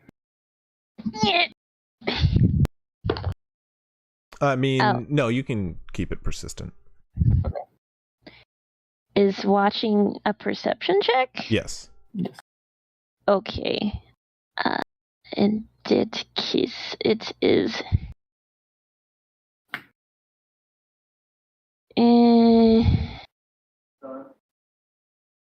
12. 12? 12. Okay. The night passes without any stirring. The wide open desert is pretty clear to you under the starry sky above, in fact, making it rather unthreatening here at night, as you can see quite a bit reflected underneath the moonlight. But nothing happens, and time passes. You wake the next? Yeah, I'll wake up Oberon. Okay. Who's going to be the last one woken? Because Oberon can do 2 hours and then one more. I can just take it on my own then. Okay. So, Oberon, give me that last perception check, please, as you're woken. Ooh. Ooh, goddamn, can't roll worth shit. 12 plus 4 is 16. That's not bad at all. You also spend the last evening watching through the night. Not something you have to do too often with the circus. You do get a fairly pleasant evening, though, looking out on this beautiful sight here in the middle of the desert. The starry sky being just a mesmerizing view as far as the eye can see, which you do realize your vision does travel quite far without mountains or forests to cast such dark, ominous shadows over the land. It's just unfettered land and unfettered sky, as far as the eye can see. Very peaceful, like that image you were granted but nights before. But nothing disturbs that peace, and soon the sun begins to rise off in the distance. All right, so who's the last person? I think B45 said they would wrap it I'll up. take it myself. So, wake them up. Oh, it's not even waking me up. It's just after 6 hours, I stand up immediately. Oh, all right. I don't need sleep. Yeah. Back You to go sleep? back to sleep for a bit. Hell yeah. I'll take the last watch. Okay. You can give me a separate watch then here.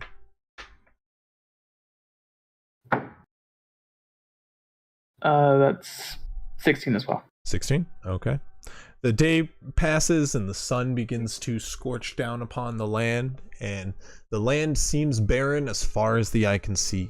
A distant rolling flatland, in fact, as you left a section of dunes behind, and much more steady, straightforward head awaits you. A more straightforward pathway ahead as the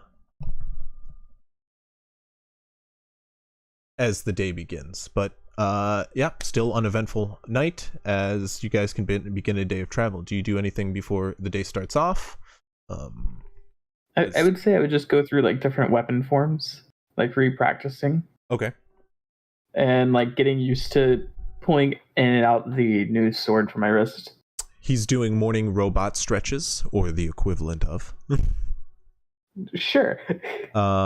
Anybody else?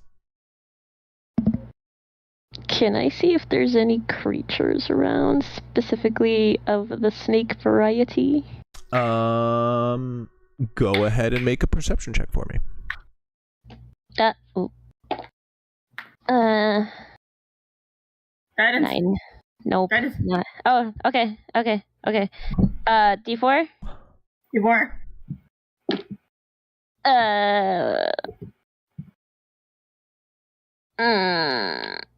12. 12. Yeah. You don't see any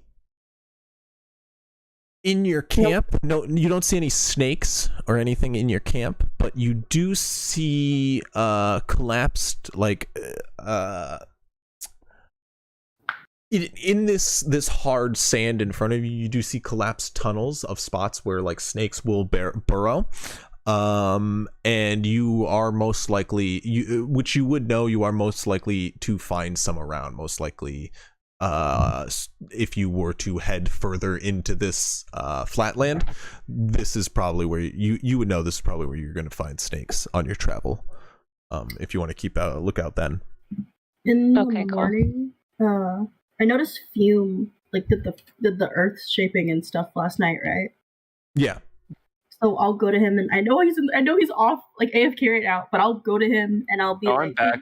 I'm done. good. Could you make like a barrel-esque just container just for like a little bit? Like can you shape earth to like do that? Hypothetically, give me a moment. Shape Earth doesn't do that kind of shit. Can you create Yeah. like a container? Can you create like a weird I can basin? choose a portion of dirt or stone that I can see within range that fits within a 5-foot cube.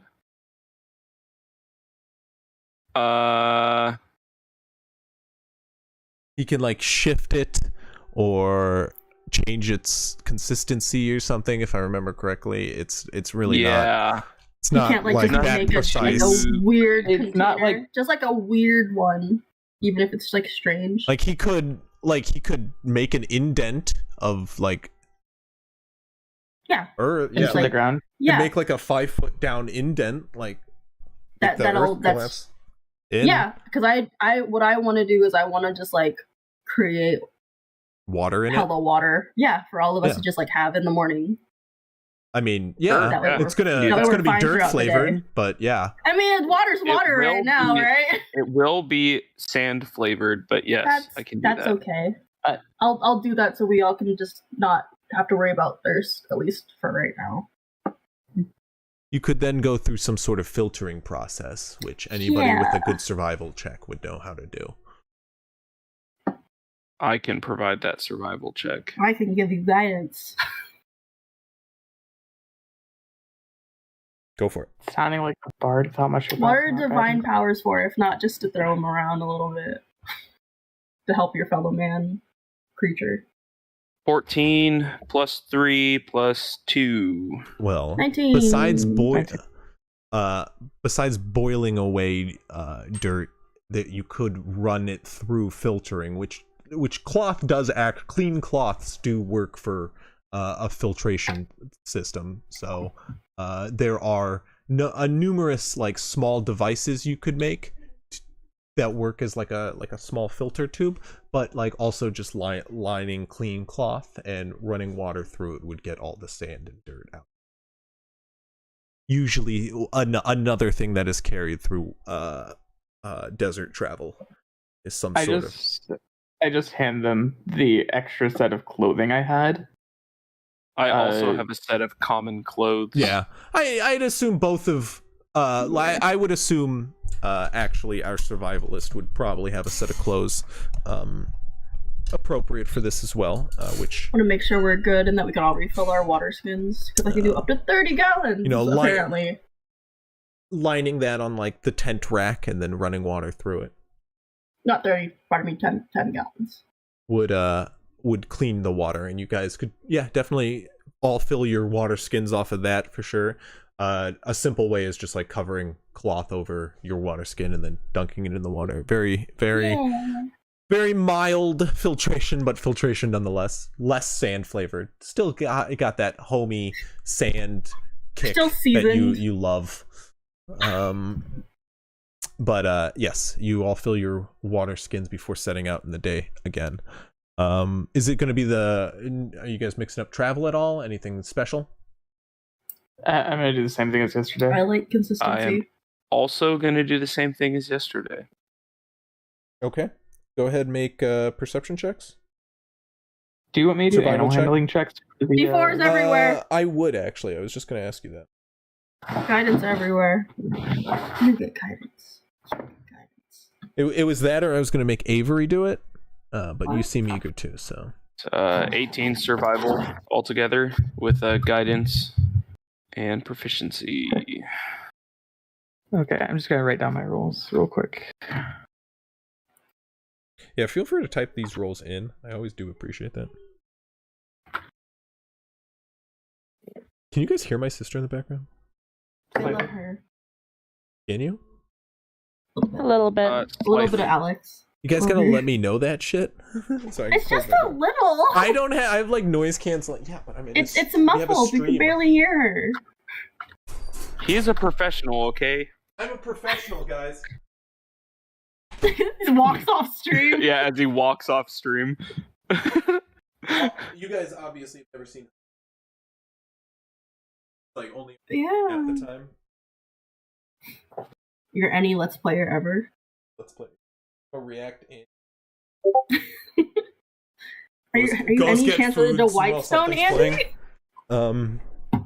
I rolled dirty 20 perception, 22 animal handling. I rolled an 18 twice. Sus, it's a way to die. Yeah, go ahead and put it all in chat if you haven't already. Survival, perception. Somebody can go ahead and have advantage on perception. We'll say Hops is helping you out. Who's ever doing perception? I will say, Ignacio, are you doing the same thing? I will say, I will grant Oberon the advantage from Hoffs on perception. I would say I am keeping watch on everybody's hydration, but also looking for snakes. Okay. We are relatively good hydration. You can do both, I'll say. So go ahead and make both. Okay. So medicine check and perception. Yeah. That'll be that.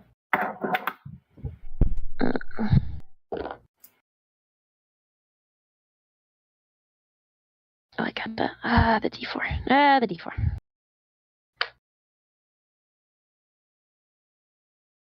Okay, perception with advantage. 16. Okay. Plus guidance. Plus guidance for all, yeah, of course. Oh, How many times can you cast guidance? 17. Infinitely, it's a cantrip. Within reason. Where's my... She is saying, for the sake of argument, that she is sitting on the camel, just consistently casting guidance on all of you. And, I'll allow it. Yay! Again, I'm encouraging all of you to be creative with the shit you're good at. Like, if you want to... What's the range of guidance? Smelling for people It's not to get that advantage. hard, but it's not that crazy. What else could we do? It's touch. Come That- here. That Oh is my God. something, yeah, I'd allow too. That would work if you want to do that. See if there's any other travelers in our path. Because I will say, your nose is actually very helpful in the desert. It's a lot of traveled wind, so if something is upwind to you, you catch it. I mean, it can technically be thrown off in the same right, like the wind could be not in your favor, but that's up to the dice. You know what I mean? So yeah, it could be very helpful using just your nose as perception, especially since you've got so many other eyes. So many eyes and so few noses. Hey, why not? No reason not to. So yeah. Half. So if you're using your nose, you made that with advantage. Somebody else can get advantage on their perception then, but we're good. This is fine. As you guys walk through the day, you guys do keep a steady pace. Your last day of travel, you guys traveled for 12 hours, and you've slept for 8. You're beginning your day early today, walking as the day gets hotter. As it does get quite a bit looming overhead. However, Ignacio does continue to keep you all hydrated, as he does keep an eye out for snakes as well. It is actually not long at all before you do see some snake holes starting to pop up along your travel, and if you either dig, pull out a shovel and actually try to dig at one of these, you'd probably find a snake, or if you run ahead of your group, you could probably catch one before it slithers away. I have a shovel. Or you could probably find another way to coax it out if you would like. Start hissing at it. Back. Start speaking, what is it? Parcel tongue. Parcel tongue? Damn it. Fucking nerd. No, we prefer non-turf languages here. Oh, you're right. Oh You yeah, speak they're the- right. You just speak snake. I would like To hiss at it. to hiss, do the tongue thing. Okay. Anybody watch Mulan? Didn't you I mean, draw Ignacio with a snake tongue too? So if I you remember can correctly? you can speak No. to snakes, right? Yeah, You want to Do you actually want to? just say anything to it? I would like to not coax it out, but to ask if they could keep like sensors out, if anybody's following us or if anybody's ahead of us. I'm assuming it's a network of snakes. Because I keep seeing... It's a hive mind.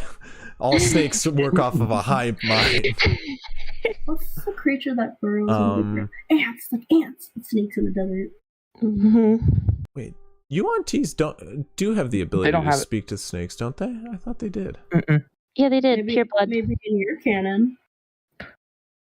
Not in Volo's Guide to Monsters, they don't. I'm looking at it. You can speak They have in animal friendship. Yeah, but specifically to snakes. Where is it? I like- Maybe you just talk to snakes and they're like, I get your vibes.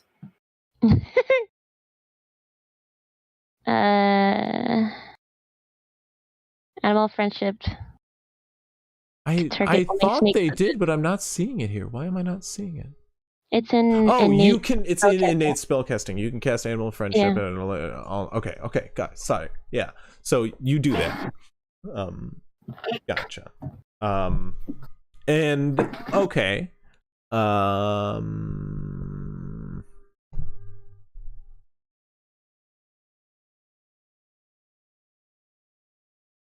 Sorry, 1 second.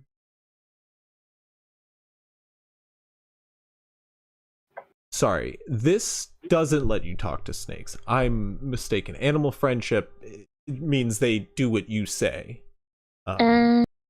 Yeah, sorry. You can command snakes to do what you want, is the difference.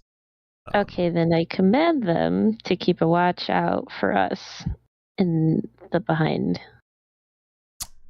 Okay. Make a persuasion check at advantage. I needed that. That's better. Because they're charmed by you. Yeah. What did you persuasion? Mm-hmm. 17. 17. Okay. Okay. You hiss at the snakes and you do watch as they pop their head out and just kind of like look about as if groundhogs. Little snake-like groundhogs.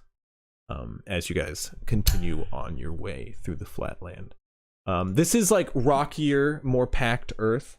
We got a first-time chatter. He wants to say best followers, primes, viewers, blocked. Get him! Mods, get him! Them. Get him, mods! Cancel him! Get Get you right. Zolt! You right. You don't spam in my chat. This is for D&D lovers and D&D lovers alone. That's right. Thank you. Anyway, what was I saying?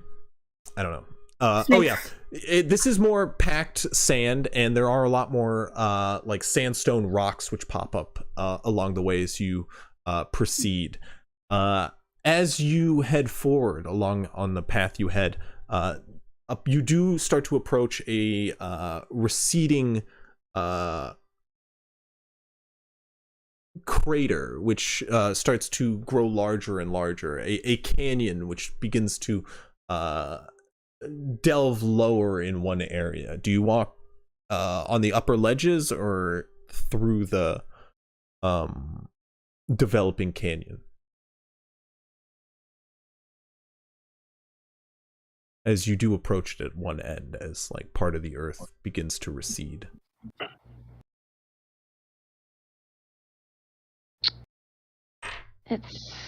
I don't want to risk it with cliffs. That's all I'm gonna say. So you're taking the upper paths? I The upper I paths need, I would be need, I need easier. responses from somebody. yeah, upper paths. Okay. Um, you got it. Is there an easy way to tell which one looks less dangerous or like an easier trek through? I think Chris is about to tell us.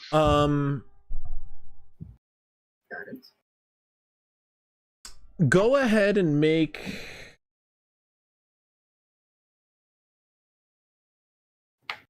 I mean, not really.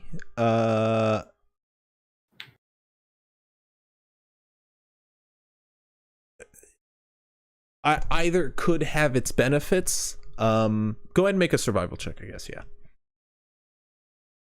Gladly.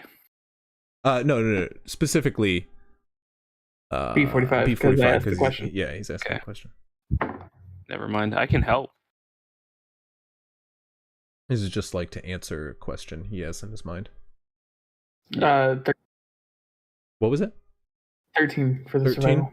You would know that there's benefits to either.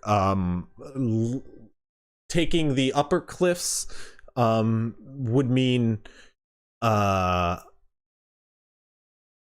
no chance of being jumped.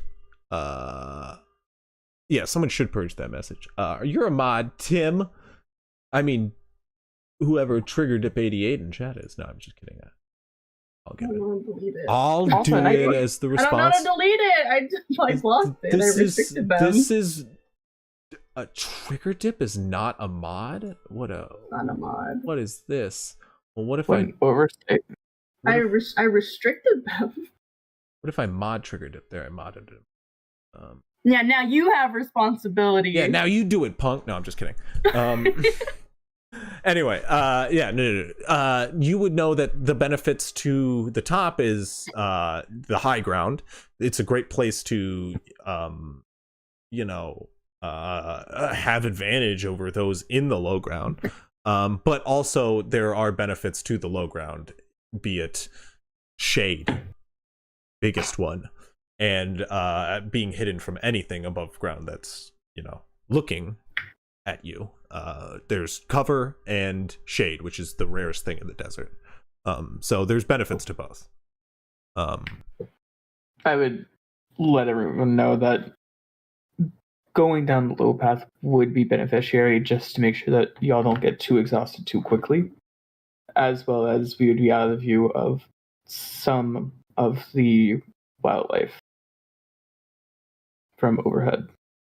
Sounds like we should go to the lower path. Down below it is because it's cooler. Okay. You guys do continue to walk through the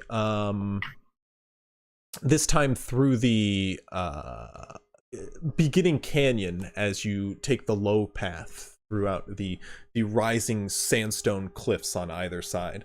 The sun above is hot around this time as approaches noon as you start to recede, and the shade that the canyon casts is well welcomed as you guys continue on your way. The collapsing, refreshing, cool air around you, welcome sight. You guys are now also hidden from sight as you continue. However, as you continue upon this path, up ahead, you can see the lot of you, I would say, specifically B45 first. You do start to spot ahead of you in the canyon strange glistening specks of light, which do start to kind of fill out as they reflect the sun, and you guys get closer and you see thin white lines which stretch across the canyon base and across from sandstone wall to sandstone wall on the other side. It starts to get more and more frequent as you kind of glance around your sides, and you can see webbing on the sides of the canyon as you guys continue on your way here. And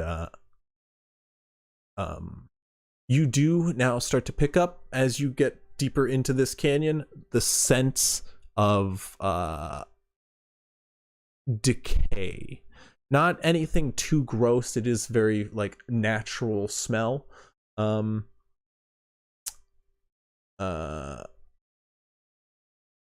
Can I light a torch and start? Oberon, and you do start to pick up on its familiarity, as it does remind you in the faintest bit of home, as it is the smell of a spider's caught prey up ahead. No. Dun, dun, dun. Of course it was leading to danger. It's a giant Nothing spider. nice in D&D ever. I'm kidding. So we can keep going, fight a spider, or we can turn back. I mean, that is up to y'all. I have no input right now. The webbing starts to like coat the walls up ahead. It doesn't stop your way at all. You guys could clearly continue on.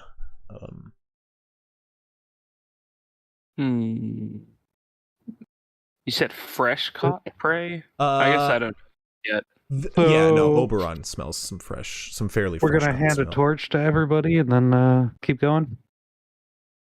Okay. Yeah, you guys can do I it. will light the torches for everyone. I'll just hold the torch in like the midst of all of us, so you guys are. So what? There's yourself. six torches are used. I have my own torch. You guys can easily light up a bunch of torches. I don't need a torch. I don't need a torch. Use my hand. 3. Dark vision. Well, this isn't for it's dark not- vision. This is to burn the webs away. Oh, I'm dumb. Sorry. I'm not really trying to burn the webs away. I'm just going to It's keep so the spider back. fitting that you play a child, because you have the brain of one. And the ADHD is radiating off me. Okay, let me tell you. You've been around me.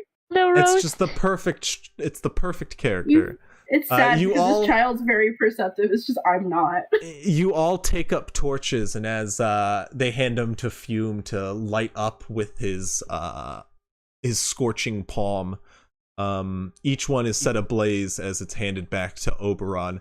He goes to hand one to Avery, and he keeps denying it over and over again before it's forced into his hand, and he's pointed toward the webs. Oh, you're right. I would like to like really keenly make sure that there's no webbing in any footing that we're about to walk through. Okay, you'll keep an eye out Or on the like ground. thumbs that like low caught webbing or something. You do, and as you guys walk forward, this small bridge kind of connects the two canyons overhead, just a collapsed rock bridge overhead with a little bit of webbing underneath it. And as you do start to light up these torches, you can see in the corners a number of crouched and hidden spiders, which are now illuminated and moving toward, and others down the way of the canyon start to emerge, as you can see 8 giant wolf spiders emerge. New battle map? There will be a battle map. I will put you guys, you know what, I'll debut it just for the end of this session, and we will pick up next session with a wolf spider combat for the fun of it, so Hoffs can be involved. What a The one that's not tease. spec for combat. Let's not go for combat. Protect our wizard boys. Actually, I'm you know what? afraid. I mean, if you guys have the time, I don't mind running a combat now. I mean, I would say I do not, because I have to start driving to Austin at 7 in the morning. Okay. You guys, Get off too. almost caught me in a late session. It's I like, miss our long we're at ass 4 hours, sessions. and I almost was like, we could go into combat now. What can am go I no thinking? more. No. 30 But minutes. That's but fine. here's the map. There It's infinite are You darkness. cannot see it because of because no the map. tokens. Well, let me get you some tokens for the end here. Man. You can just drag and drop yourself. Yeah, you Spoiled. can you actually just drag and drop yourself? That's perfect. Yeah, Don't- you just drag wait, and drop ping where your we name. drop it. Ping where Yeah. we drop it then. Yeah. Okay, It's we're done fine. there. Did It's it. fine. I don't have the map pulled up. power. These are random encounters. I wasn't sure what you guys would be running into here. Oh, that's weird. It's a lot There's of 2 bastions. You have a simulacrum this fast? I don't know. With I all the literally just pieces dragged that of one. you that are taken away, I you put you build out there another for- bastion. I can't do Ignacio. it. There you go. There You you should see are. now. Yay. You lost an arm, so it's the start of a whole new unit that is also you. Oh man, this is cool. There you go. Yeah, I don't. I still have the burning. Because you're hot. You're always You're on burning. fire. Always burning. Always burning. There is actually a visual effect I can assign you to, like, whenever you're Oh, on I fire, you just like you have the same effect as a torch. So Oh, dude, sick. That's so great. I think that actually might already be in there. I might have to assign it, but like that's of course perfect. But yeah, we'll go ahead and wrap that up there. The giant wolf spiders, 8 of them, will be attacking you at the start of next session. And we'll see how you guys fare. Maybe that gets you killed. Maybe you'll survive. Hopefully not. I'm rooting You for want the that monk? You want that monk party? I'm rooting for the wolf spiders. Is all I'm saying. No, I'm just Monk kidding. party. Monk party. Oh God, no! Party.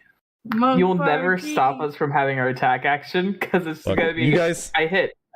I'll I let you hit guys. too. I'll let you guys live if you guys promise you won't make a monk party. It's the only I want reason I'll that let for you- every Ever. combat until I hit 10. What Can't about a confirm. fighter party where it's just all accent jerseys? Oh, it's a party of barbarians. Okay. Ah! Well, Work don't forget to into our tune anger in. issues. So here, let me wrap up the stream here real quick. So don't forget to tune in next time. Here where we'll see if our friends survive an attack by wolf spiders. You're doing it all wrong. Damn it. No, you got the Insta one. Go ahead and put YouTube. You already. It was just delayed. Go ahead and put the YouTube one. You can also find the Discord in our panels below. If you want to join the fun, there is a panel for our Discord. There's also a panel for I think our YouTube, and I can't remember the other one. Oh, tip me if you Twitter. want. Yeah, it's Twitter, and you can go to the Streamlabs and send me a tip or something. I don't know how it works. I don't get tipped much. There is also more emotes coming this way, so stay tuned for more. Hopefully they'll be approved by tomorrow and we can see the rest of the emotes, but don't forget to stay tuned, and tomorrow you will see our Woes of the Wildland campaign starting here, episode 4 please tip episode 4 at 7 p.m. PDT. So stay tuned for that. And thank you for coming out tonight. I appreciate anybody who tunes into our streams. I always appreciate the viewership, and I also appreciate my players. So thank you, everybody, and good night. Let's see. I will remember to raid someone for a change. So who do we want to raid? He's online. Is Maddie Morks online? I don't know. It was on Or we ever. could go watch Gordo again. Gordo's on. Gordon Ramsay? Yeah, I'm doing All right, it. I'm up. I'll take it easy. What was us Take tomorrow? it easy. Wait, don't forget to be here for the raid. We're here. Let's see There's if no this- setup. Only I and Belle is complete. What'd you say? Ignacio has been distorted, as has Fume. Distorted? What do you mean?